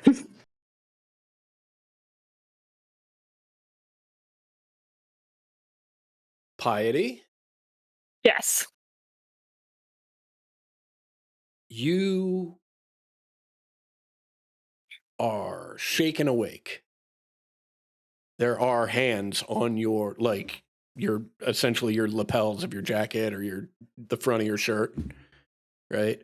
And it's hard to tell. I mean, you're laying down in the tub, but there's a thin, sort of dark blue, ashen gray, individual whitish hair that is shaking you awake. Get up, get up, get up. What? I'll sit up. Why are you doing this, Lydia? I'm fucking sorry? You're going to get us both killed. I'm sorry. Have we fucking met?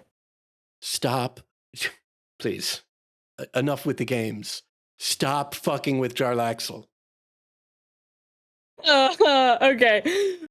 Am I on fucking punked right now? Did Xavier Okay. put you up to this?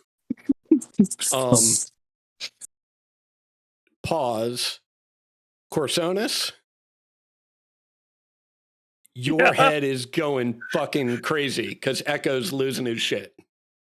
I just want to sleep, Echo. What is it now?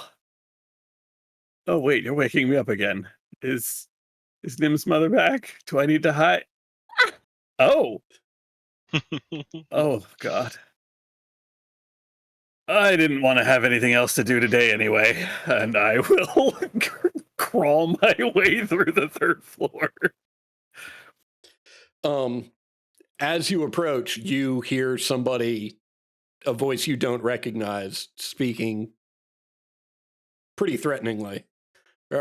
Well, threateningly is not. I mean, there's an implied threat in it, but it's really a lot of pleading. Like, you've got to stop. You're going to get us killed. Stop these games. He knows who you are.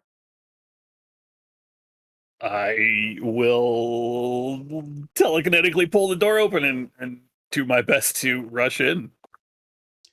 Honey, is everything okay? This dude pulls a dagger out and is like, what? Look. Whoa. All right. Hey now. Oh, there's an actual person here. Look, This is I don't know disappointing. you. I don't want to know you. Right? I know her. I look at Corsonis and like shake my head like, no, he's not. Apparently Piety doesn't know you, though. And as this is who the our fuck is Piety? Okay, wait. What do you think my name is? What do I think your name is? I know your name is Lydia Duskrin. I know you stole from Jarlaxle. I know because I'm the one who moved the money. Oh shit. Oh fuck. Corsonis, did you catch all that? Holy, okay, cool. I'm cool. Okay, I'm sorry. A Lydia. You said a Lydia. What? Can you say that again for me? Wait a second. A Lydia. And he slowly like puts the dagger behind his back. He's got a sheath or something back there. And he pulls his hand back out with both his hands up and his palms facing out to show you demonstrably that he is empty-handed. I will do the same, though it means significantly less. You two actually don't know any of this. Do you? Look, I had maybe like a memory altering experience. All right, I know that Hey. It's all good. That's the best news I've ever heard. Okay, no, I'm sorry. No, it's not, because now you gotta fucking talk. Yeah, we're going to need some answers here. What? Yeah. You've never seen me. You don't know me. Stay away from I don't think that's Jarlaxle. true. No, I don't think I don't. I don't have my badge on me, but I am part of Force Grey, and you will stay here and answer questions. Okay. Yeah, if he tries to like run or something, I'm grabbing him.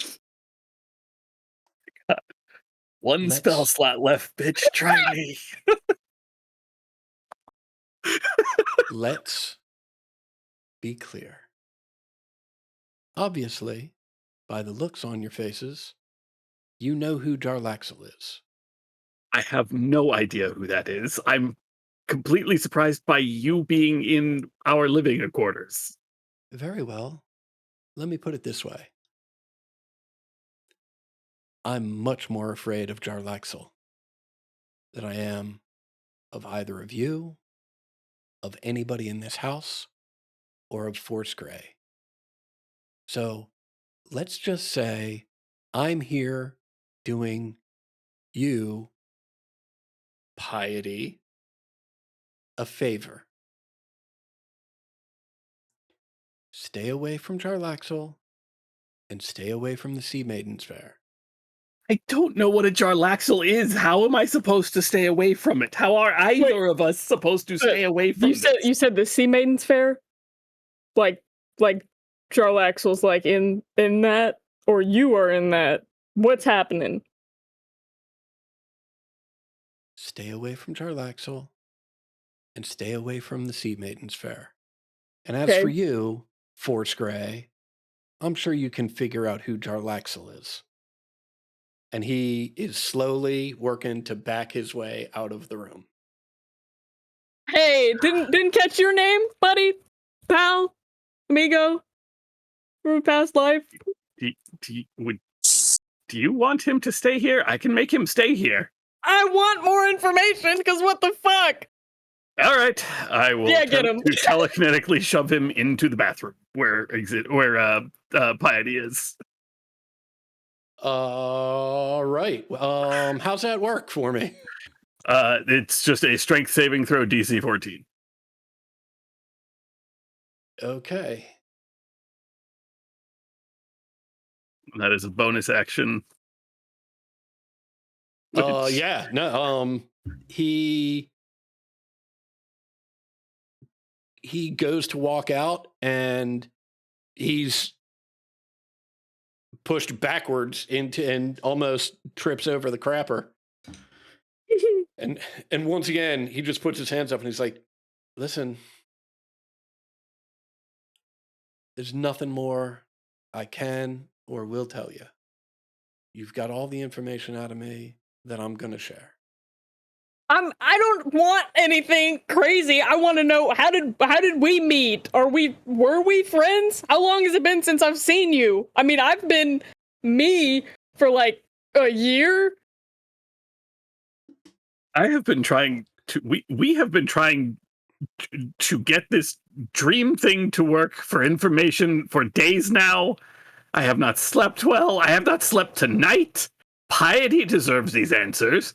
And you are going to give Piety or a Lydia or whoever. No, stick with Piety. Piety's better. Better. Yeah. Lydia's too feminine. I mean, like, fucking really? No.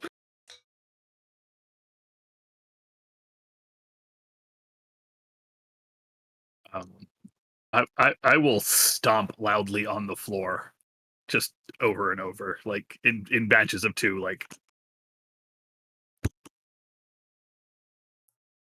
Trying to get it. Oh, I just woke my dog up.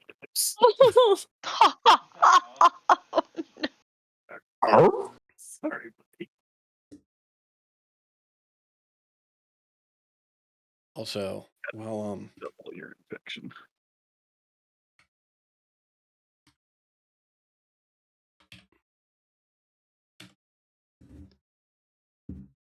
I was way off. Yeah. Kaz, you don't know. Well, even in your exhausted state, you begin to hear this rhythmic thumping. You know, it's 2 stomps or 2 bangs, and then 2 bangs, and then 2 bangs. And it's coming from upstairs somewhere. Okay, I'm just gonna I'm basically gonna have like one of the staff members take up my spot and I'll start going upstairs, knowing that it's not Leaf, because Leaf will probably be on the floor working with everybody as well, or trying to at least. Okay.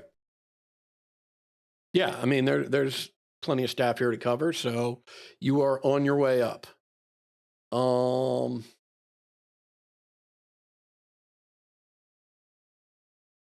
Excidia, are you back in your room or are you back to your spot outside? in the Okay. room. Okay. Yeah, since you and Nim are both passed out, right, and on different floors, why don't you give me perception checks at disadvantage? Can I? Because I'm not taking the stairs. I go out and I know I'm good. I have a free level to go up because Xvidia's rope. And I Okay. like knock on their door and like wake them up and tell them, Absolutely. yeah. Ty, if you could roll for me, I'm doing Yeah. baby stuff.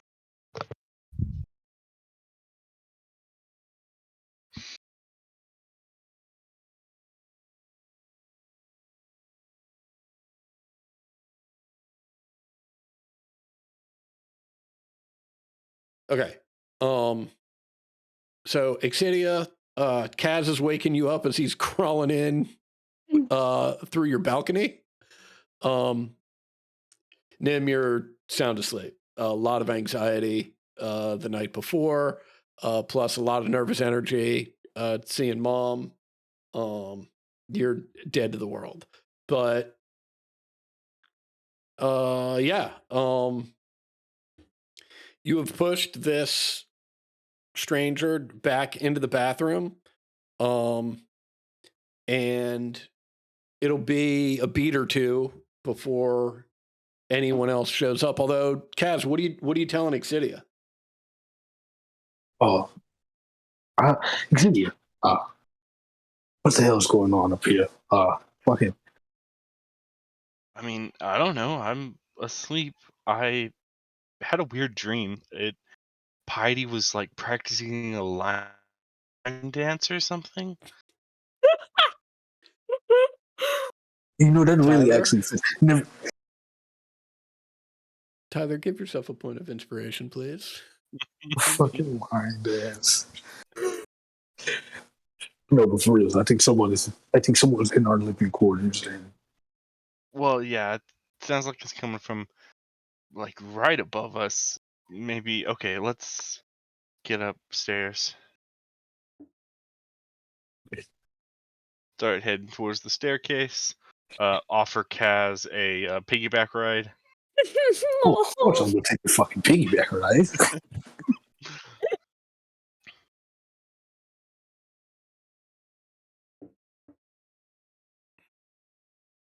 That's just Okay, like cool as possible going up the stairs, but we're trying to make it great. look intimidating. While they're coming up, there's going to be a beat or two before they arrive. This individual just has his hands up and is like, "Hey,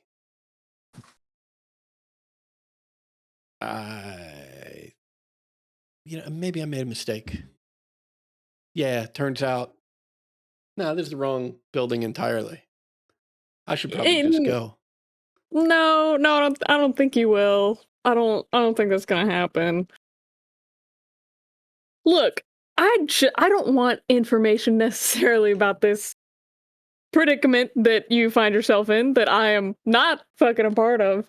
I just want to know what the fuck my deal was. All right, can you help me with that? If you're not part of it, then you know everything about your deal. I don't think I do. I don't think there. I have a lot of questions that you might be able to help me with. Such as do we know any like religious people, like someone who might, like, I don't know, pray to a god or something, or anything like that? Anybody? I know you should stay away from Jarlaxle, and you should stay away from the Sea Maiden Fair. Oh, I don't know if this would help me, but I have charm person. Yeah, give it a shot. I kind of want to try and charm him. How does that work? That's a saving throw. It's been a while since I've done this. My DC is 14. Great. Yeah, let's take a look at the wording here of this thing. Can you populate that? Yes, I just plonked it in chat. Oh, awesome.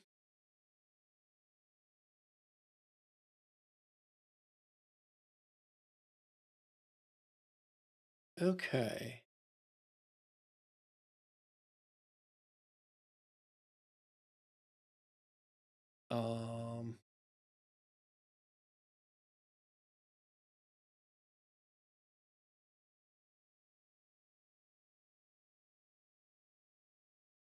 You see this individual's eyes get foggy like yours, but just for a split second, and then they clear. And he looks at you and just says, learn some new tricks. They won't help. Damn it. What was I doing before? Like punching people? It's at this point that Exidia and Kaz, you can hear them outside of the bathroom.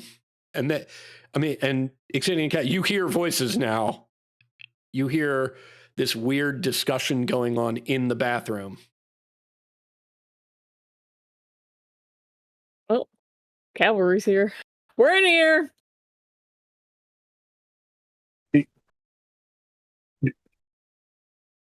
Okay. Go, man.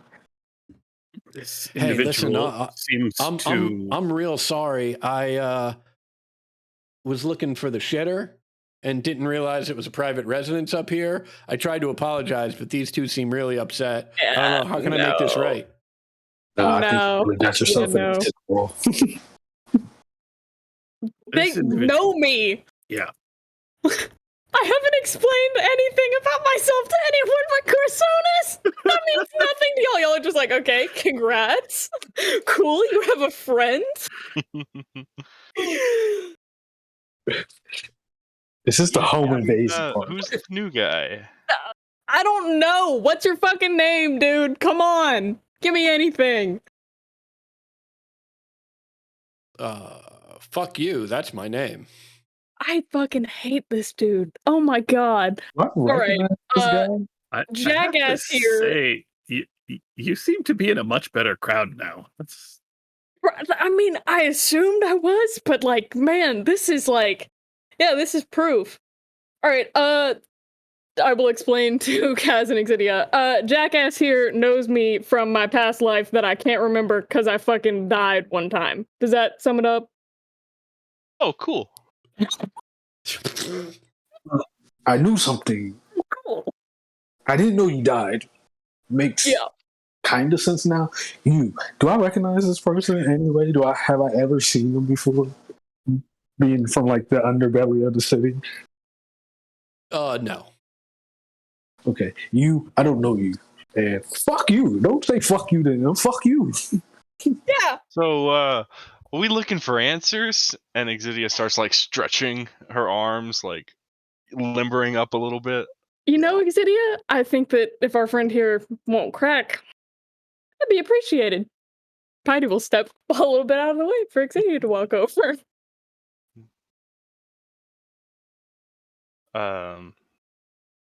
Exidia will just kind of like loom a little bit, and Yeah. Tall I mean, as fuck. Can I give them the dudes. help accent? I mean, you certainly can, but I'll just let you know. Dude's scared, right? He's clearly in much more trouble than he anticipated being in, right? But he just like his eyes are darting nervously amongst the four of you. It's like, look, I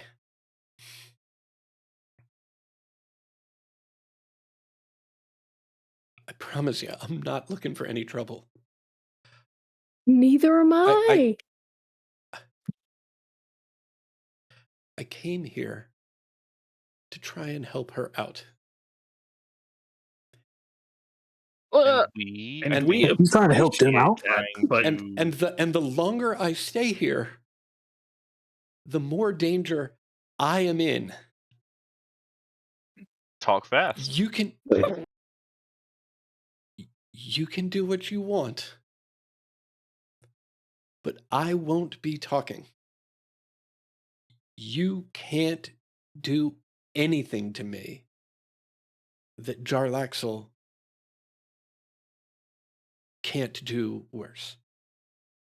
Okay, help me out here. I don't want to be a part of whatever the fuck that whole deal is, right? Who the fuck is Great. Jarlaxle? What is he involved in? So I can avoid it, sincerely.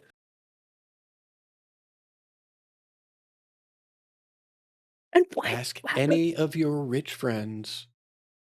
I'm sure they'll know. God. Well, that's not ominous at all. And that's still a no on religious people. And kind of looks at Exidia being all scary. Still nothing there that you want to share with me. I'm not sure you've gotten the part where this is speaking to whoever this person is, whose name we still don't know. I'm not sure you get the part where your friend has died, and we are hoping that we can prevent that from happening ever again. But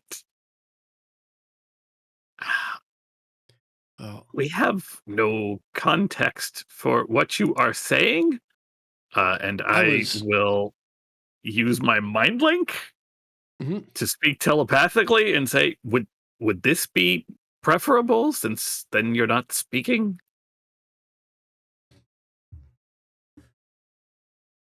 No. Look.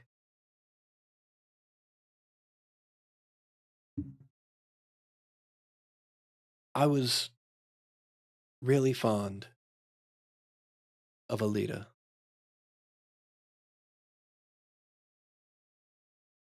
And I was sorry to see her go. And this is actually out loud, right? I was fond of Alita, and I was sorry to see her go.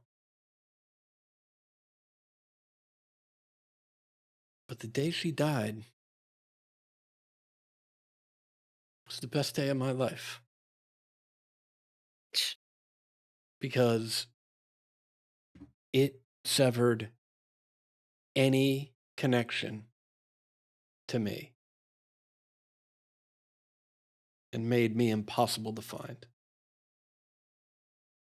And he turns to you, Piety, and says, "You did that for me once. It's the only reason I'm here to warn you.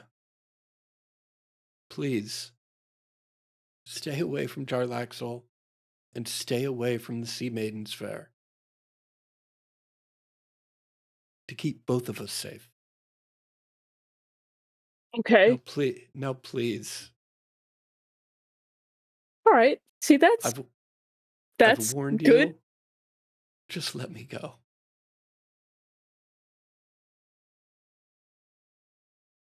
I look at the others.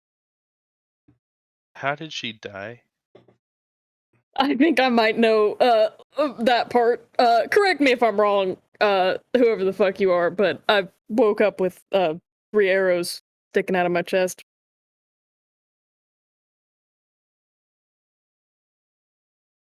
He And just who looks at you. shot those arrows? Great. He just looks at you and says, "So, only 3 stuck?"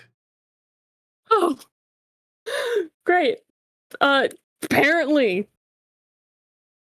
Well, like I said, I'm real sorry to hear that. But what you did, you saved my life.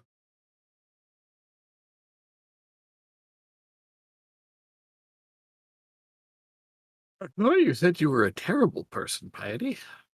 That's why I kind of don't know if I should. I mean, look, I want to trust you here. And she turns to dude, but I don't know if I don't know what kind of a person you might be if the person I was would want to protect you. From what I've heard, it wasn't good.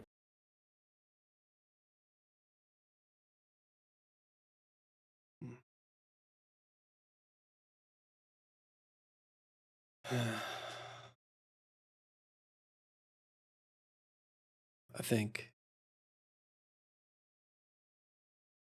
good or bad or convenient distinctions that people like us can't afford.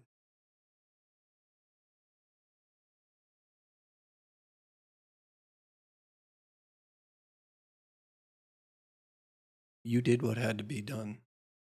We did what had to be done. You paid for it with your life. And in laying it down, you saved mine. And I'm here to repay that debt to see that it doesn't happen again. Now, please, anything else I say just risks reestablishing the connection between us. And he will find out. And if he finds out, he'll do me worse than he did you.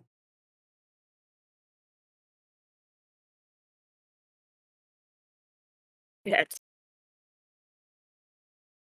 We have more to go off than we had before. All right. Whatever your name is. I am supposed to be making up for whatever the fuck you and I got up to in my past life. So I just get out of here.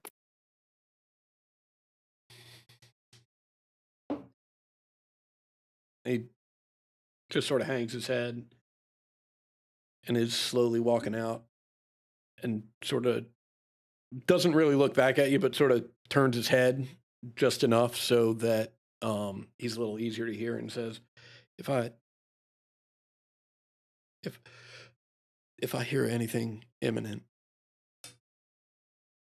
I'll do my best to send word. And he bolts.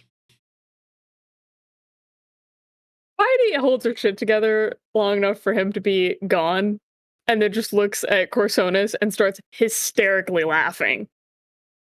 Just panicked, like, oh, perfect. No, that's great. That's fucking excellent. That's excellent.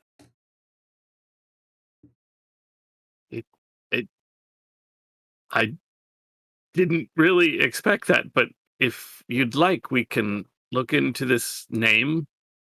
We can do however you want to proceed. This is your life. This is your past. But I'm sure I speak for everyone here and Nim upstairs when I say that we are willing to help you every step of the way. Right, Kaz, Exidia? Oh, Yeah, for sure. Do you think I should tell the guy? Just let him go. Well, no, let him go. I'm being merciful and nice because that's what I'm doing in this life. Fucker. Question. You said you had to repay somebody, right? Yeah, that's why I was asking about like a religious person. So apparently, from what I understand, I died from I guess Droaxel, and woke up in a pool of my own blood, arrows, etc., etc. And there was like a voice in my head sometimes that would be like, "You need to be a good person and make up for your wrongs." And apparently, like I wasn't allowed to die or something, and somebody prayed me back to life, and so it's like now I have to earn an afterlife or something. Yeah. So I was wondering, like, I don't know, would that person have known a religious person who would have wanted me back so bad that they would have prayed me back to life? I don't think it was him. Definitely, definitely not him because he wished you were still dead. Yeah. I mean, maybe he didn't know the person, but also maybe he did. I don't know. This is all like such a fucking mess. We should wake up Nim. Or should we? Should we let Nim sleep? I mean, it's done now. Like, at this point, it'd be doing nothing but just waking him up. Yeah. We'll fill him in when he wakes up. Yeah. I'm gonna go nervous drink downstairs if anyone would like to join me. Jarlax. Do I have any idea who Jarlax is? Or just like either one of those names. Yeah.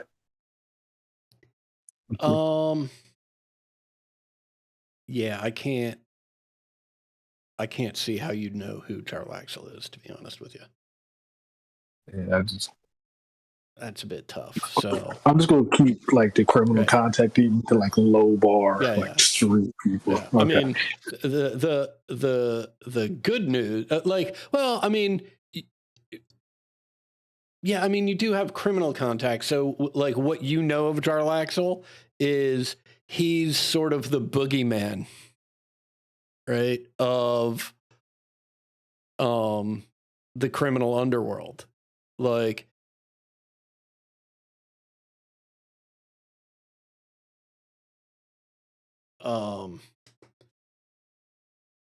everybody's got a story about how Jarlaxle outsmarted him, or they just barely escaped him, or he did something ruthless. And to hear people tell it, like, he's fucking everywhere, right? It's sort of like,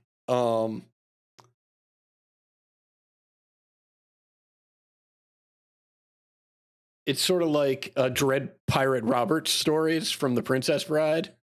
Like the stories, they've been around forever. They just grow, like, which ones are true, which ones aren't. Your contacts are too low level for you to have any insight about that. But if even 5% of the rumors are true, this is a scary dude.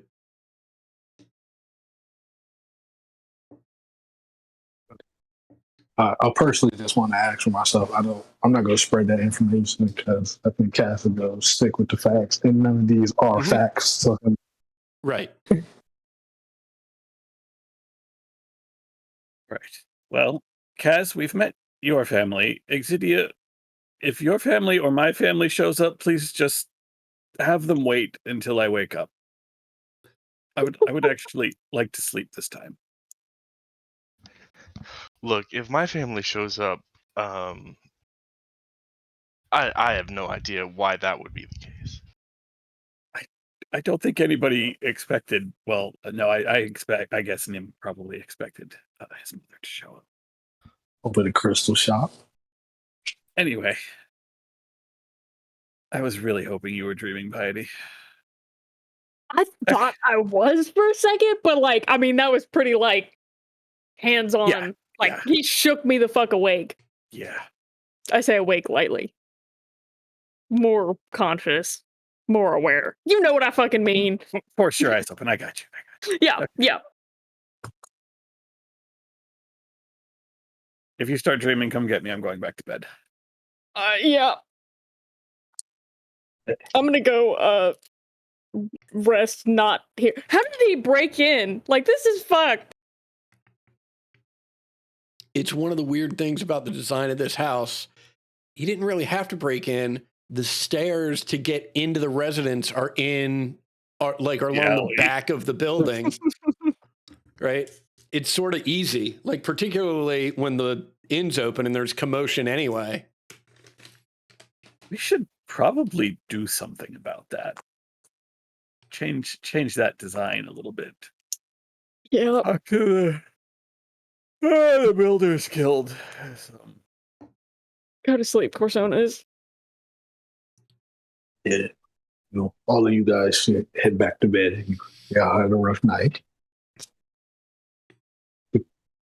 You lay in water passively, I guess. I don't know. Thank you. Yeah. I don't know if I want to. I'm weirded out. This is freaky. Work with me.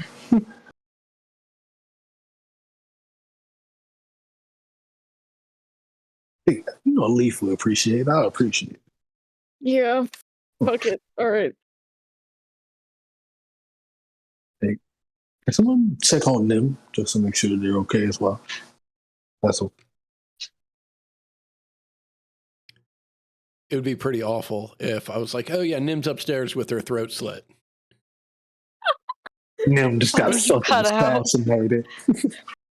Right. No, Nim's fine. Unless Nim has done something crazy. I assume Nim is just sleeping. I don't know. All right, well, let's leave it there and take a break, and Nim can figure out whether or not they were just sleeping or doing something like to burn off that extra like parental visit induced anxiety. It wasn't anxiety inducing by the end. Mhm. We're good. Cool.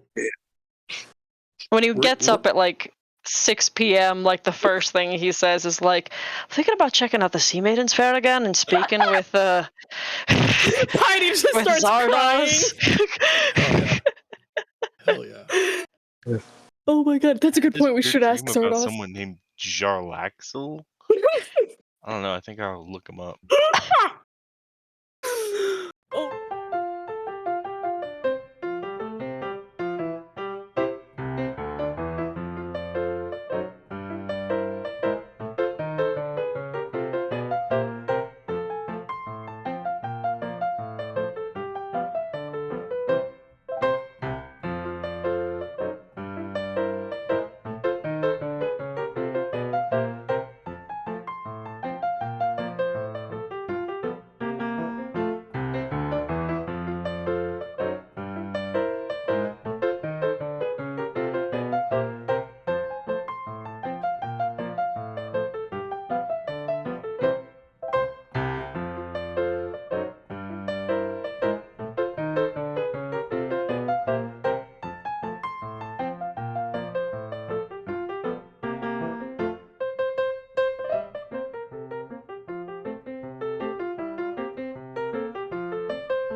So we are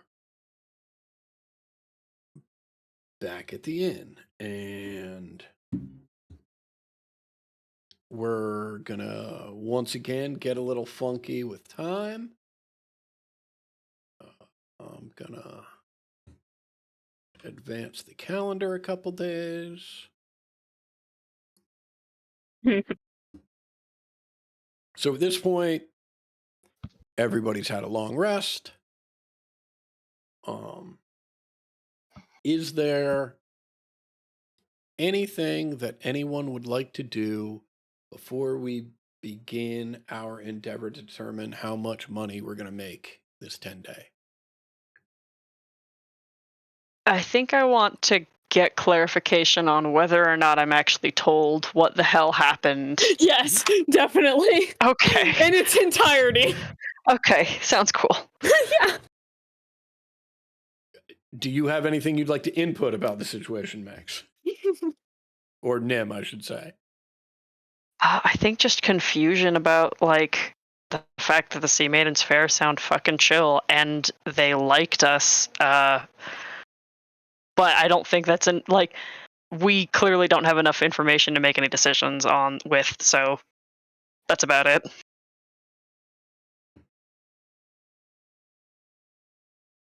Fair enough. With that, we will begin the process of trying to figure out how much money we make. Just as a brief refresher,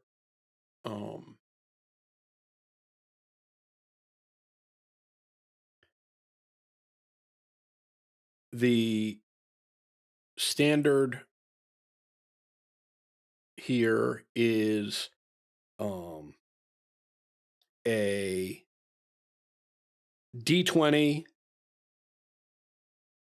times 10, right, will determine how much your costs are for the 10-day and how much your profits are for a 10-day.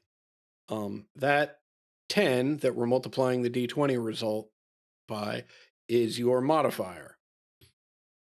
We will now have an opportunity for each of you to describe an action or activity or set of activities that you would like to undertake to either increase your profit modifier or decrease your cost modifier. Everybody with me so far? Mm-hmm. Okay. The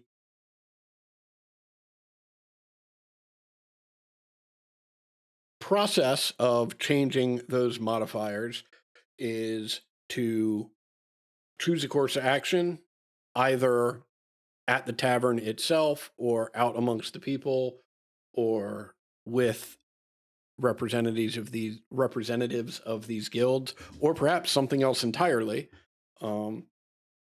and will determine what the skill check or checks are for that, and I'll set a DC based on both the how complicated the task you want to undertake is, and also what relationship, if any, you've already established with the people you're interacting with. The best you can do is change your modifier by 2. And the worst you can do is change the modifier by 2 in the wrong direction. So with that, does anybody have anything they're just itching to do?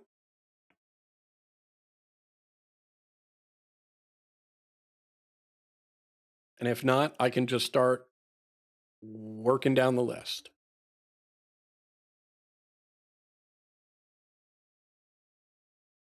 Great. Nim.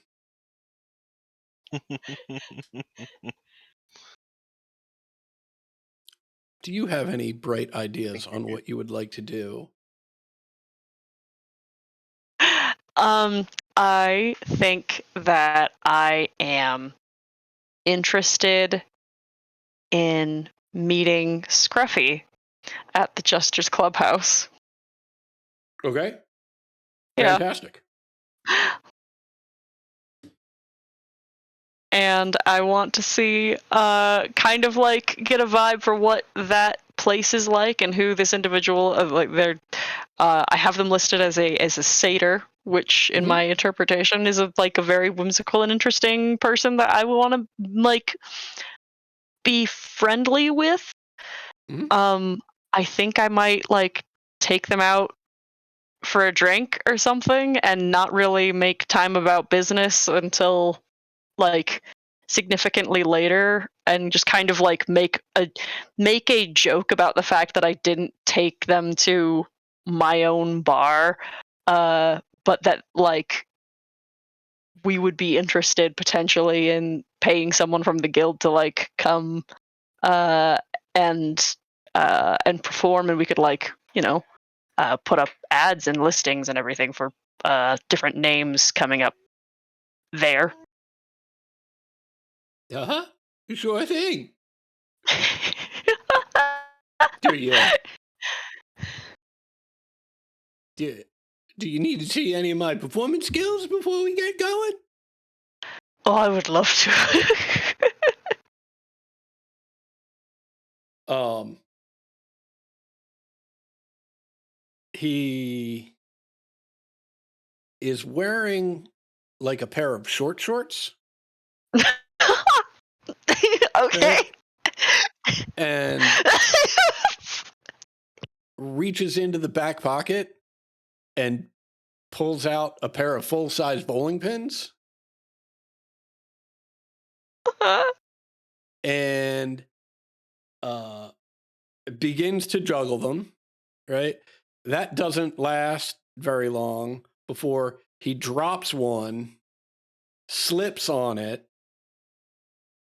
right? Sort of loses his balance and is falling forward. A second one hits him in the back of the head, right? And he falls to the ground, right? And the third one nails him in the crotch, right? And he gets up and he goes, ta-da! I'm fucking emphatically applauding and cackling. This is incredible. I can't wait to have him in our tavern with a dartboard on the ceiling. Wait, you guys got a dartboard on the ceiling. Brings a whole new level to the game. I'm curious. I would assume I would have to like go to the guild hall to like have met with this person in the first place. Were there other people at the guild hall, or was it just this guy in a house? It's weird, right? It takes you a while to find the guild hall, right? What you realize is it's just an old stable house, right? That is in pretty serious disrepair, right? And there's basically a bed sheet hanging out the window, but not even like stretched out like a full like signage. Like maybe it was at one point, but like it's come off a nail or ripped or something, right? But you can sort of still make it out. It says Jester's Clubhouse, and when you show up, it's just him riding a unicycle. I'm thrilled about this. And I think I would like this to like technically, since these are all like cumulative things we're doing as part of like one action for a period of time. After I have given Scruffy an opportunity to perform in our at our tavern, I think I'm going to like propose to the gang we do like once monthly open mic nights. And so that is like the real thing that I would like to do if I can, is have Scruffy and an open mic night. Okay, if I may, I'm gonna merge these two things, right? And we'll say that you are. Well, I will propose and that you are inviting Scruffy both to perform on some semi-regular basis, and they'll take, a portion of the door, right? Mhm. But the primary purpose, which you make clear to Scruffy, is that once a month you would like them to host and MC the open mic night. Yes, Because that's you think it's immaculate. that energy. Yes. Okay. Uh huh. Great. In fact, I encourage him that is probably actually a better use of his skills, is to warm up and prepare the stage for others. Like he's critical. He must be there. He has the most screen time, and his skills are best suited for this. Okay. This sounds like a persuasion check to me. What do you think about that? I would love to make a persuasion check. That would Okay. be wonderful for me.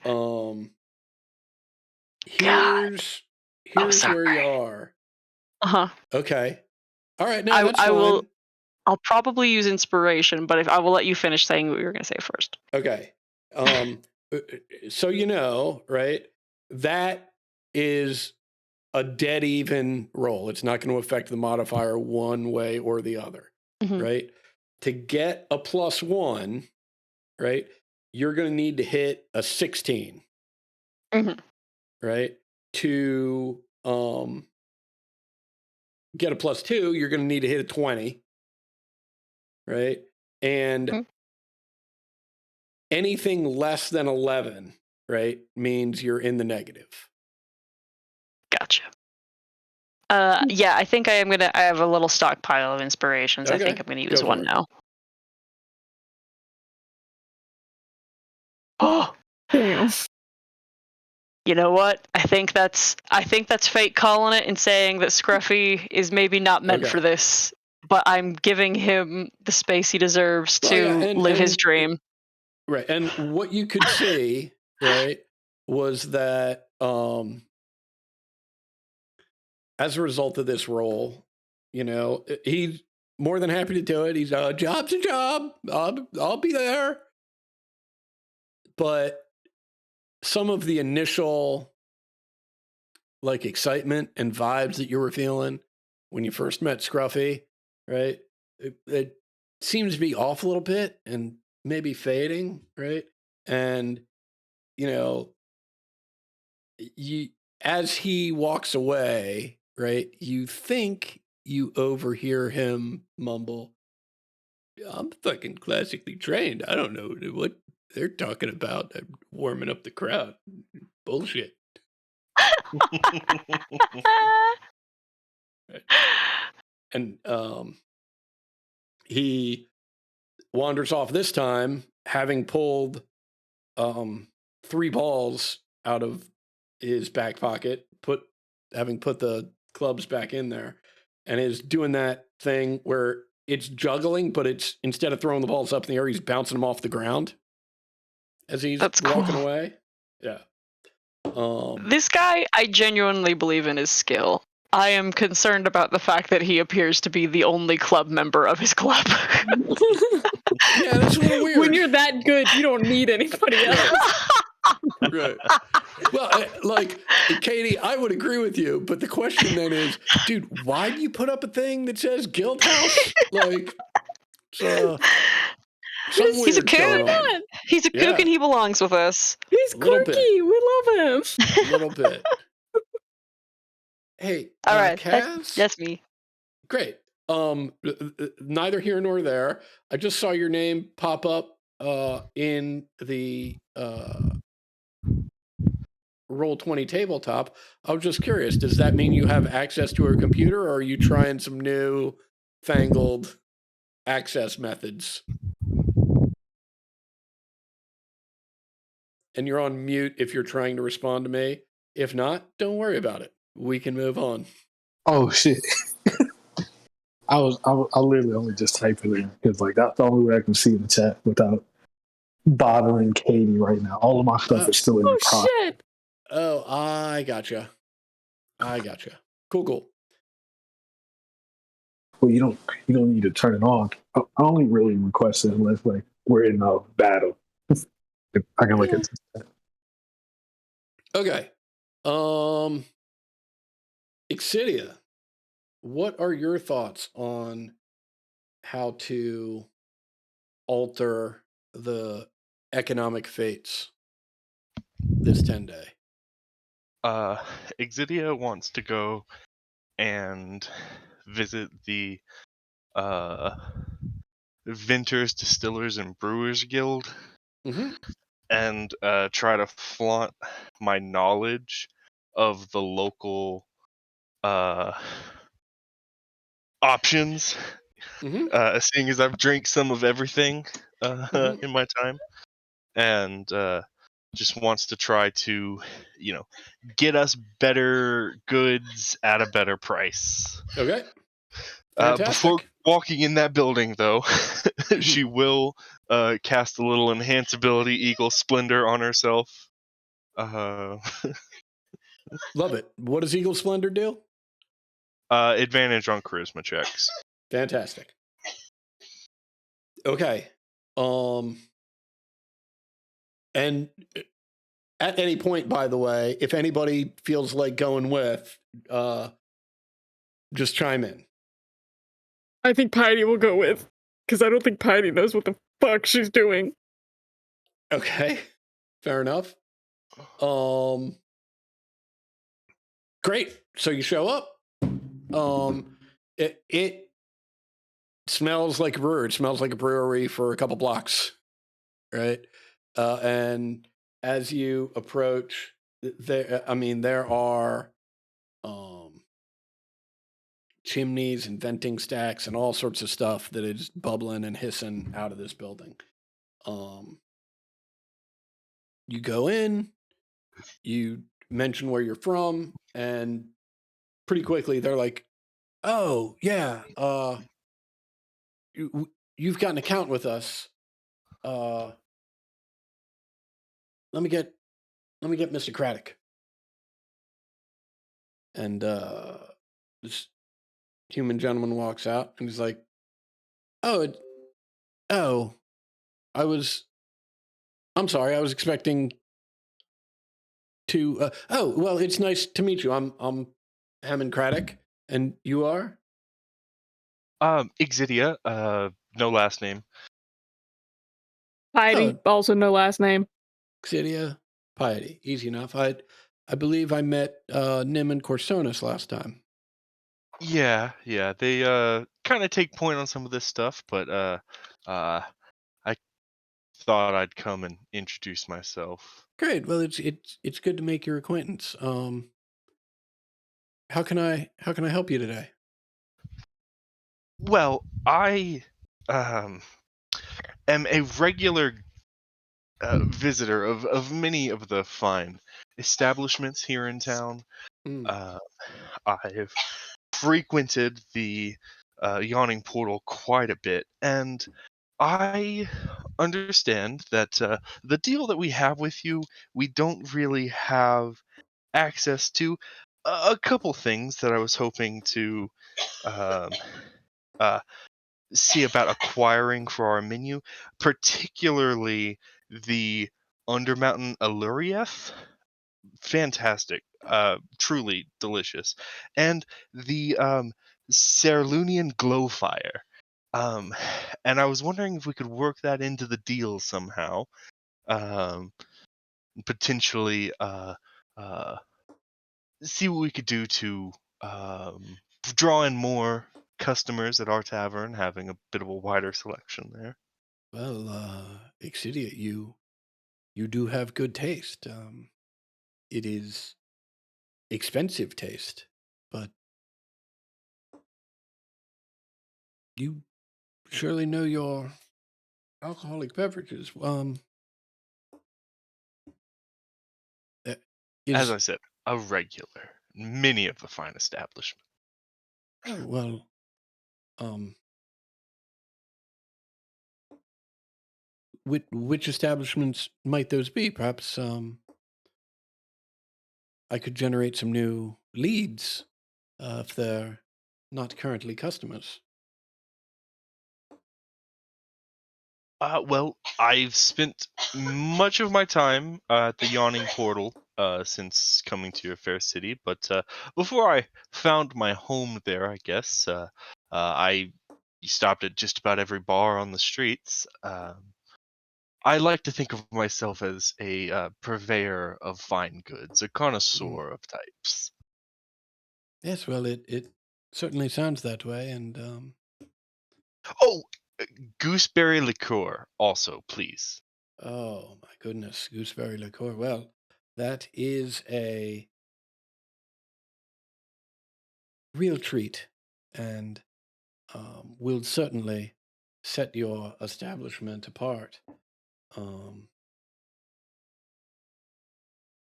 See, I've got a few ideas for um, new ways to mix some beverages, trying my hand at inventing mixology, they call mhm.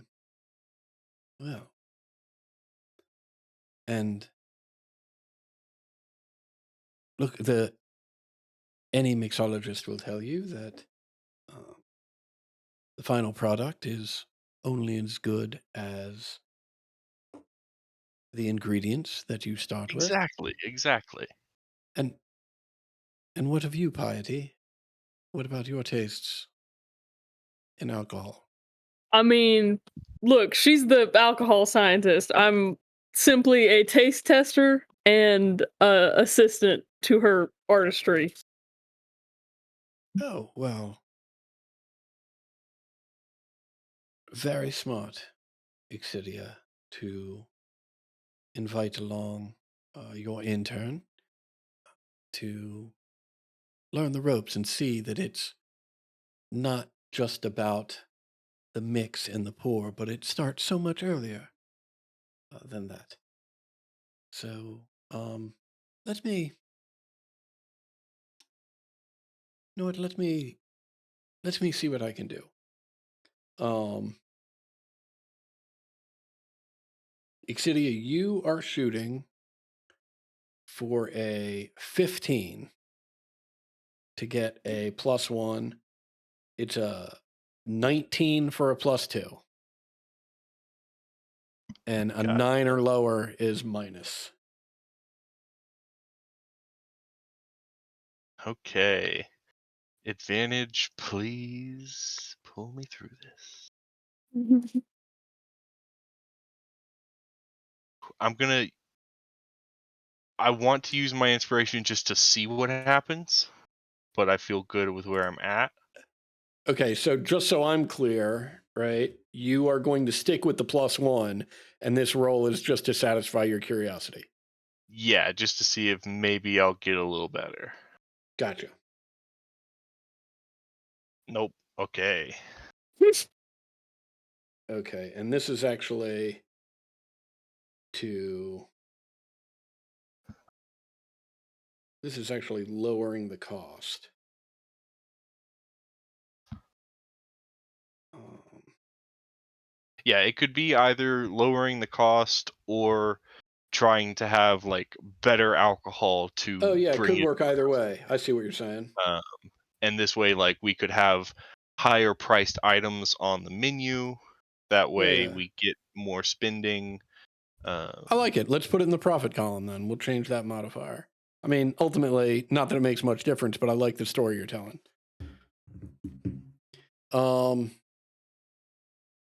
Has this given you any inspiration, Piety, for what you would like to do? Fuck no. I think Piney's just like in such a mood, just like such a like what the fuck, like oh god. Would maybe go for it. maybe she just stress cleans like all week. Okay.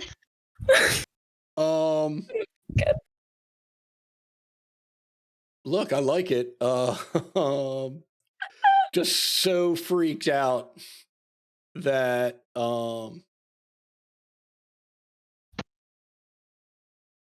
let's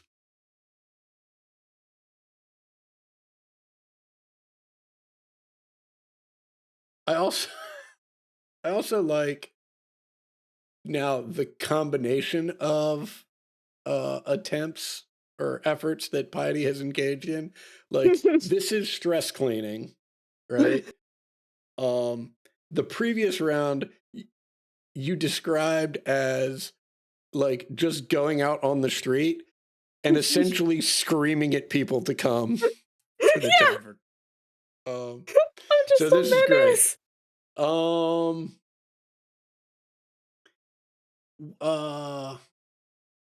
I don't know. Anybody have any bright ideas for a check here? I'm sort of thinking like nature or survival or something. Does anybody else have any bright ideas? I'm open to suggestions. I think those are Maybe- good choices. Yeah, maybe just a straight dexterity check. Do you have a preference, Piety? I do not. Make me a nature check. Okay. Pink. Okay. Take that. Yeah, hell yeah, that's pretty fucking good. So yeah, all week, anyone tries to like, hey, do you want to like sit down for a second? And she's like, nope, don't want to think about anything. If I sit down, I'll start thinking. Don't want to do that. All right, see ya. Just keeps cleaning. Just stress cleaning. Okay. Yeah, I mean, this place looks good. Like this might be the best it's looked, right, since you've been here. It does occur to you that, gee, I mean, you probably would have preferred not to have been freaked out by this stranger at all and not to have experienced any of this anxiety, but you probably could have made a better impression on Nim's mom if you had some of this anxiety prior to her visit, because you would have been a cleaning machine and you think that she might have dug that. But as it stands, right, you're pretty confident that even the pickiest of eaters will be super excited about the way the place looks. It's spick and span. Corsonis.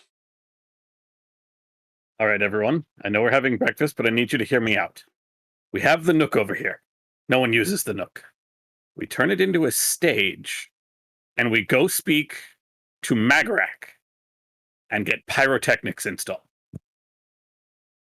I'm going to go do that right now, and I will go speak to Magarak. I'm gonna fucking follow. Pyrotechnics and like alcohol fire. should does not be mixing. But I'm not going to stop both. Okay, so Great. This is a great plan. We'll have the most entertaining stage of any tavern. You could go see somebody at a regular boring. They'll be sitting on a stool, playing whatever, or they could be here and they're telling a story and there's smoke and there's effects. It'll be excellent. This is almost You're assuredly, crazy. And I'm just grinning. this is almost assuredly the very next day after Nim's mother arrived and Corsonis is still sleep deprived. This is the greatest plan he's ever come up with. I love it. So I heard Nim's going. Did I hear Exidia's going also? Yeah, sure. Okay.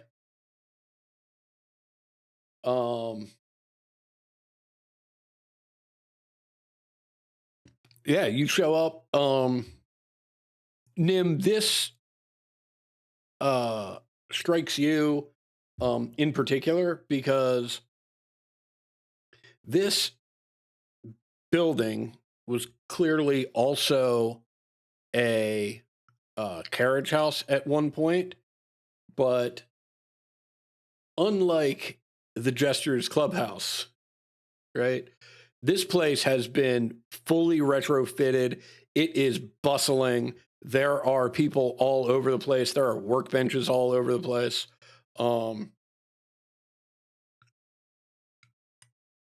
And yeah, there's a dude, pale green skin, has a strange facial hair configuration, or just strange hair configuration. He's got mustache that goes into sideburns, right? That go up into a ring of hair that goes, I mean, he's almost entirely bald, but it's just a ring of hair that goes around the back of his head, right? And it looks almost like just a circle of hair that runs around his face. Can I help you? Yes, I need to see about having some having some work done for our stage so that we can have some steam effects as well. Well, I suppose you aren't. We'll speak to Un and Anan later. But first, we need to get the steam effects built into the brand new stage that we are building at Troll Skull Alley. I give us a big grin. All right. How big's your stage? Fairly small, 15 square feet, or 15 foot square. I mean, what is the math on that? 200 and about from here to there and from there to there. He pinches the bridge of his nose.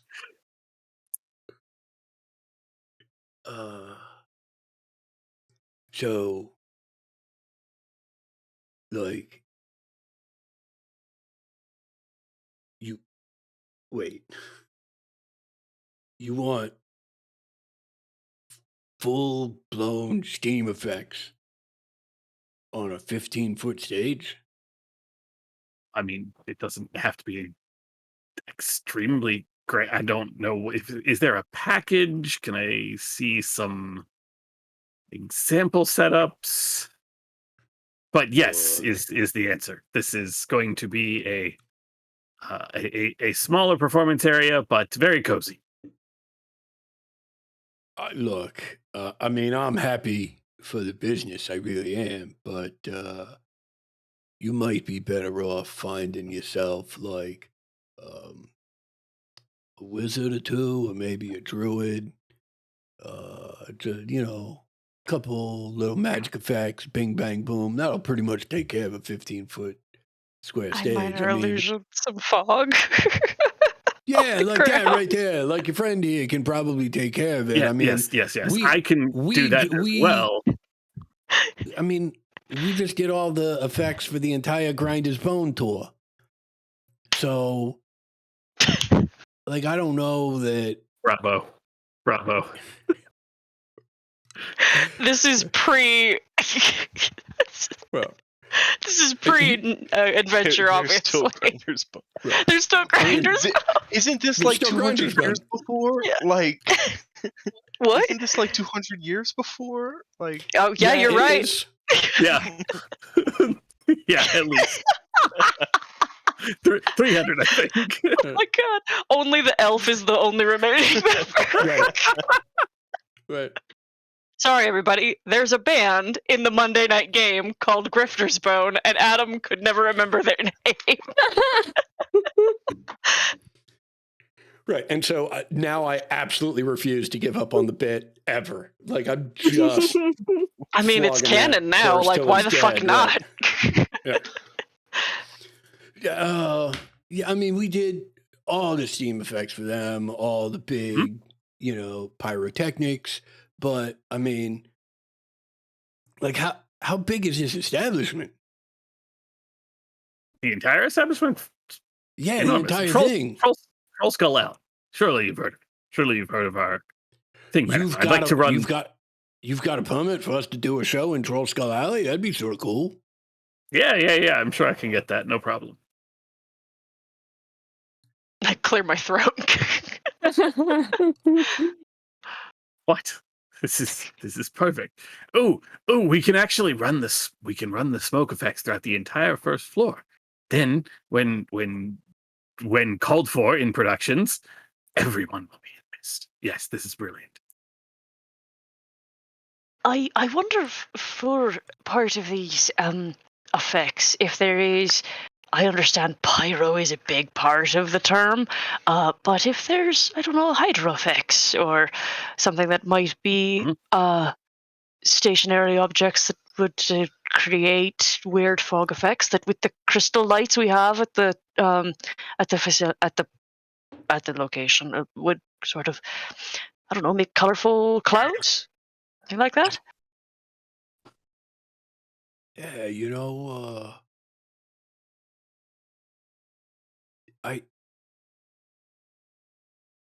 I think we could do something with that.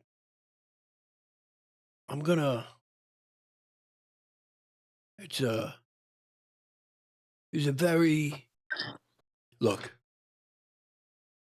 this is not a normal bit of business. We generally work in much larger spaces.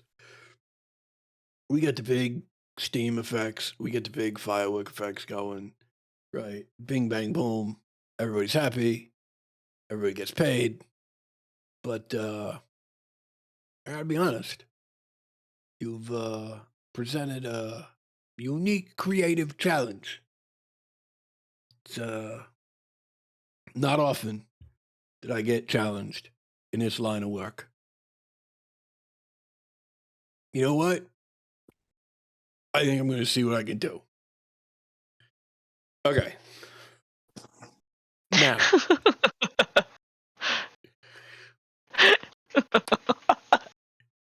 Here's what I propose.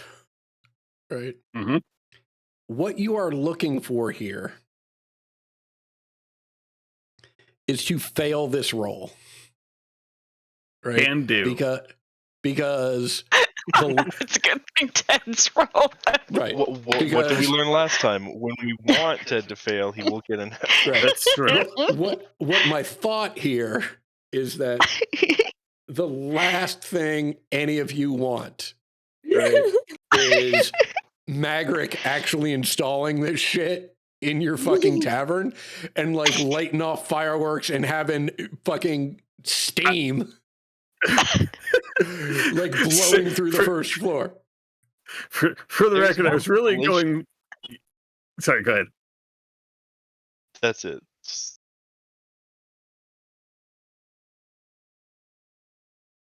What were you aiming for, Ted? I was more aiming for steam than actual pyrotechnics, just for like passive effects instead of truly dangerous effects. But like a smoke, like a fog machine. Yeah, fog machine, some haze, maybe. It'd be fine. It'd be good. Okay. I like not. We are in a wooden 4-level building. I think. Yeah, that's why I was thinking, and perhaps I just got it wrong, but that's why I was thinking, oh no, you definitely want to fail because you don't want any of this shit in the building. But okay, I get what you're saying. Dude, look, dude's on board, right?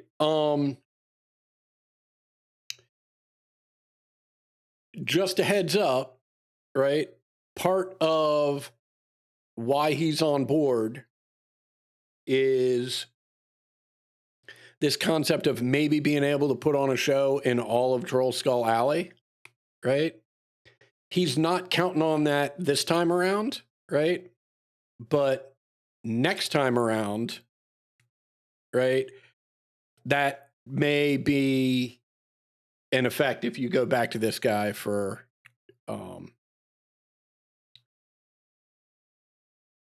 any modifiers. You follow me? Yeah. All right. I think maybe. Yeah. Well, really. Here, I'll make this easy, right? Well, I think I'm making it easy, although this might make it more complicated. But we'll put a pin in this roll to give you an example of what I'm talking about, right? Despite the fact that no one has talked to them, or perhaps because no one has talked to them, right? You are getting -1 to your profit modifier, right? Actually, let's do it the other way. You're getting a +1 to your cost modifier. So your costs are higher from the Guild of Butchers and from the Master Baker's Hall. They both made requests of you last time that no one did. Okay, You follow me? I do. And so, right. And so similarly, not this time Wait, around. wait. Mhm. Sorry, they asked us to go and speak to the Light Guild, right? They asked you to speak to a specific person in the Light Guild. Did I not? Nope. Did I? Right. You spoke to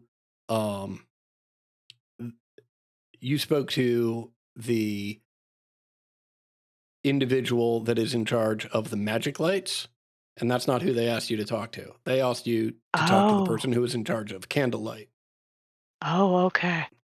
I did And not understand that as a difference. and just since that cat is out of the bag, right? The joke there, which is just for myself, is the Guild of Butchers, the Baker's Hall, And the The candlestick, candlestick makers. and they want you to talk to the candlestick guy, because I'm an adult. Great. So, Whoops. back. Oh well. Yeah, that's all right.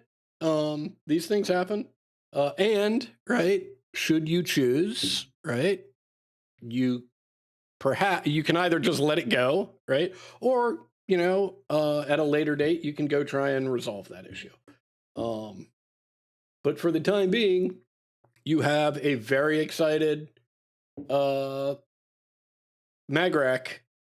We're going to need a 14 or higher for a +1.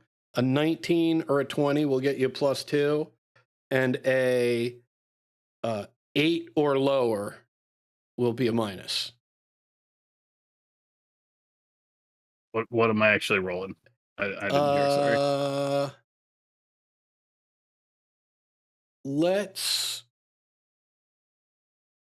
Well, I guess this is another persuasion check.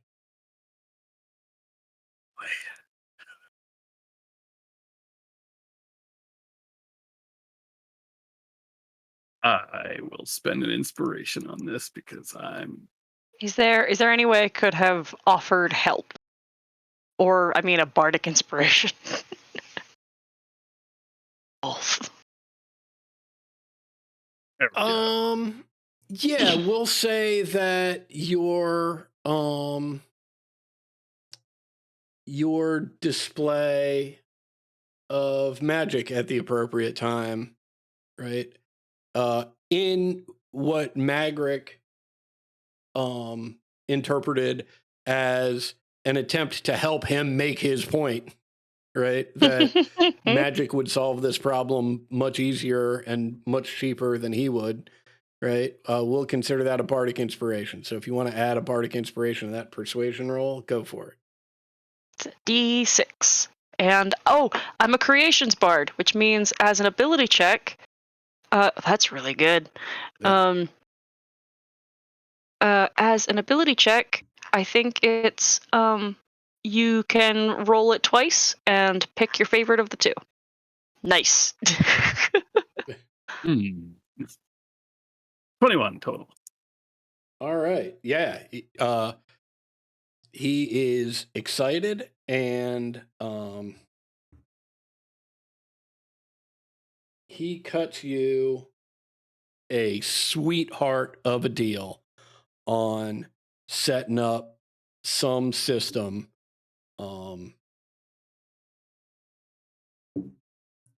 at this stage that you're going to create. And he makes it very clear, look, whatever happens, we're not going to burn the place down, and we're going to keep injuries to a minimum. And Christ. he holds up his left hand, and he says, "That's the steam fitter's guarantee." And when he holds up his left hand and says that, you notice he's missing his ring finger.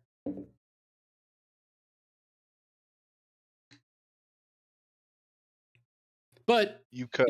super excited. You cut out there. When he holds up We lost his your left hand, punchline. Right, when he holds up his hand, he's missing his ring finger. Oh no! Don't wear jewelry on the job. That's Yeah. All right, fantastic. Kaz, what do you? I do. Yeah.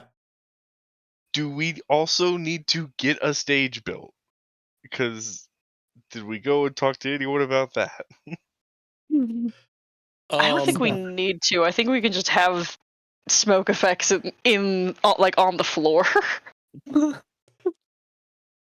Yeah, unless Corsonis is really about it. Right. I mean, you've got a wide variety of options, right? You can very easily just clear the furniture out of that nook, right? Yeah, that's what I was thinking. Okay. Yeah. Right. I don't want to go. I don't want to. The only reason I would hesitate to build a stage is we don't want to have to like intrude upon the second floor because that's your room. I'm pretty sure. So, plus this isn't like a theater. It's a little not presentation, performance area. Yeah, Right, I think I was just thinking of like a little like 3-foot high platform. But I'm sure. Yeah, Table with the legs sawed off. Yeah, I mean, like I would dare say that like even a 3-foot high platform is starting to push it, right? I mean, Exidia, how tall are you? 7'2".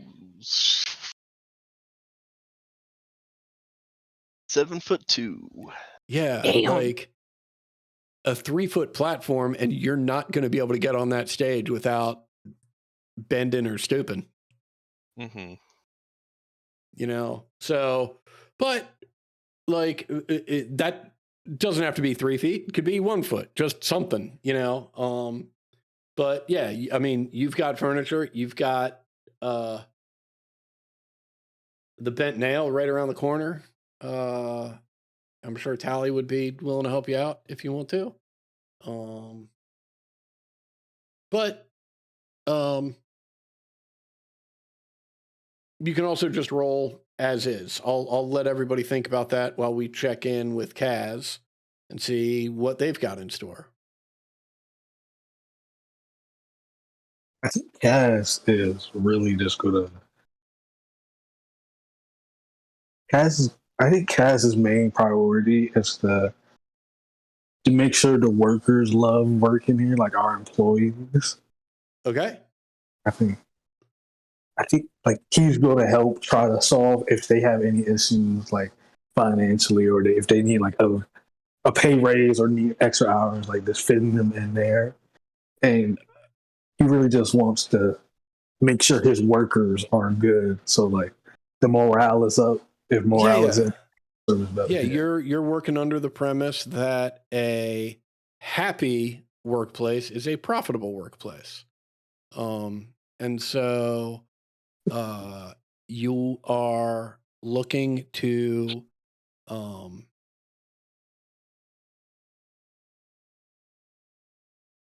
demonstrate to your employees that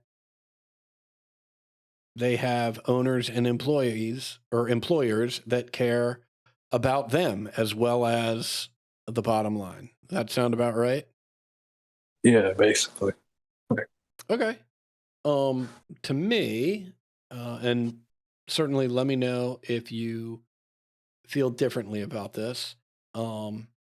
this feels like it would be an insight check. Yeah, I think that definitely is. That's what I was getting. Okay. And so over the course of a couple days, like it consists of, you just spending a lot of time with the staff, being positive in your general interactions, right?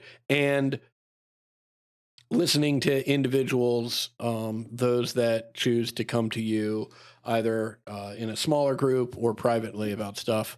So let's see that roll and see how that goes. We're going to say a 15 or higher for this is a +1. 19 or 20 is a +2. And 9 or lower is minus. Okay. Not one. You want Okay. inspiration? Because I'll give you an inspiration. Fuck it. I feel like this is one thing Cass would be good at, is listening to people. Okay. 16. Yeah, Alright. much better.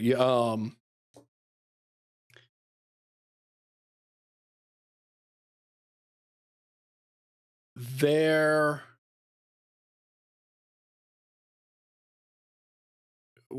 taking both of these together to tell the story, right? As soon as you made it clear that you were interested in seeing a better workplace, immediately your staff was like, great, we're going to unionize.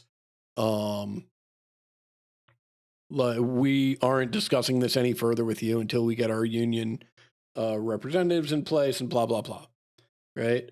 So things looked pretty bad initially, but what turned it around is you were like, hey, I think that's a great idea. Let's get some collective bargaining going on so that we can do right by you and make sure that we are all, looking out for each other while we're looking out for the establishment. And your support, and therefore management support of the union effort, really turned a lot of the workers' attitudes around. And we're like, holy shit, these are people who, put their money where their mouth is and aren't just caring about us as lip service, but want to do right by us. Let's do this in a way, right, that it's beneficial for everybody. And you have managed to, we're going to say, increase your profit modifier by 1 because the crew is just so happy to be working here with people that clearly care about them, that the customer service has gone through the roof. And you have very quickly, between your efforts and Piety's efforts, have got this reputation now of a place that is fucking immaculate, right? And the staff, the customer service, is otherworldly, right? And so, Where I come from, we call that the Buc-ee's experience. nice. Yes! Nice. Right. Look, it's a gas I have station no chain in idea. Texas that prides itself on incredibly clean and incredibly good wage and employee benefits. It's fantastic. You can start there at 19 an hour. It's Right. And wonderful. aren't they fucking enormous and you can get Huge. anything there? There are smaller Yes. ones for sure, but all the big ones are enormous. Right. And fantastic. You can get a brisket burrito at any Yeah. time. Aren't there some where legit you can go in and buy a gun? I don't know about that. You can definitely go in and He's buy a experienced, holster or everybody. a gun rack or something, but I don't know about an actual gun. Not any of the ones I've been to, at least. I'm gonna have to look it up. I thought I read that somewhere. I'll find out. Anyway, fantastic, everybody. We've been through this. Everybody's efforts have paid off in one way or another. as a result, you've got a +4 profit modifier, right? Your cost modifier evens out, right? Because you got a +1 each from the butcher and the baker, and you've got a -2 because the steam fitters are promising not to blow up your establishment. So now comes the question, right? Do we want to have one person roll the profit die and one person roll the cost die? Or does everybody want to roll a D4 for each of those? I like I'll roll the profit. D20s. Yeah. Yeah. D20s I mean, are fun. Yeah, I agree. All right. Who's Okay, on deck for each Kaz, of them? I'm on Kaz, it. you want to do profits, and I'll do Yeah. costs. Fuck it, let's go. Come on, y'all. Ha ha! Oh. Nice. All Oh. right. That's pretty fucking good. So your Oh man. costs are 30 gold. Oh, you had a good week, or a good 10-day, I should say. And let me bust out my calculator. So that it's your gross profit is 252 gold minus the 30 gold. That's 222 gold, folks. That is a solid 10-day. Okay, angel numbers. Yeah. Yeah. The reputation, like, people are fucking blown away, right? That a tavern, right? A fucking tavern in Troll Skull Alley is this fucking clean and the staff is this fucking courteous, right? And they've got these amazing drinks that, you know, it's really difficult to find them in general. And usually you can only find them in much higher class establishments that have been around for much longer. I did, whenever it was my turn, while I was talking, run out to the front room and grab our copy of Heroes Feast, the D&D Nice. cookbook, and flip to the yawning portal menu that's Love in it. that book, and pull a couple names from there. That's fantastic. I love it. And yeah, so like people are going nuts over you know, the friendliness and the cleanliness and the quality of the drinks that are going on here.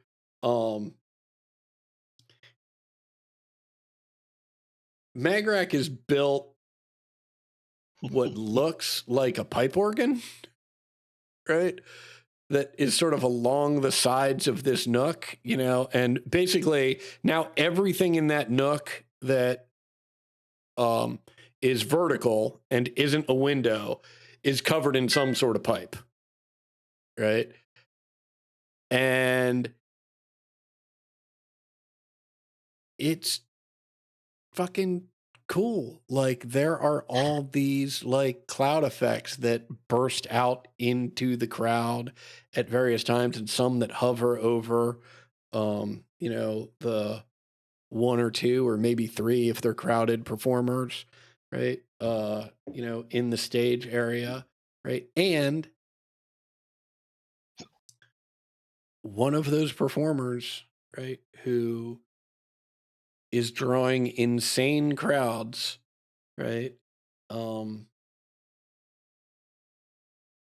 is Scruffy, right, who, like, look, people absolutely fucking loved him hosting the open mic night, and it was exactly what Nim, you had sort of witnessed, and just more of it. It's a lot of, you know,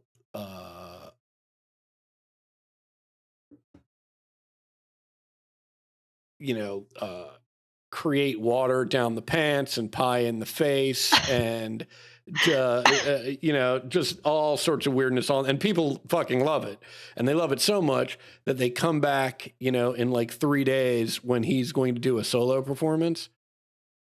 His solo performance is like a heartfelt rendering of some old dramatic play, right? That, I mean, he does.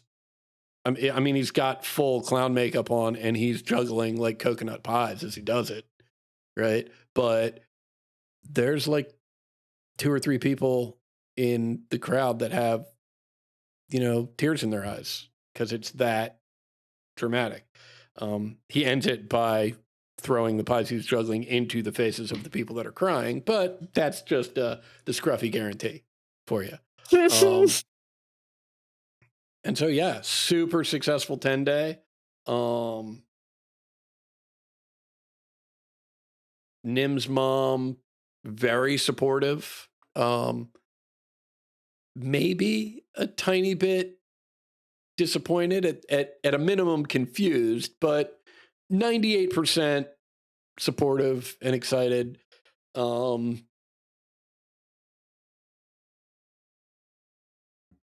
Yeah, Alita got a clue.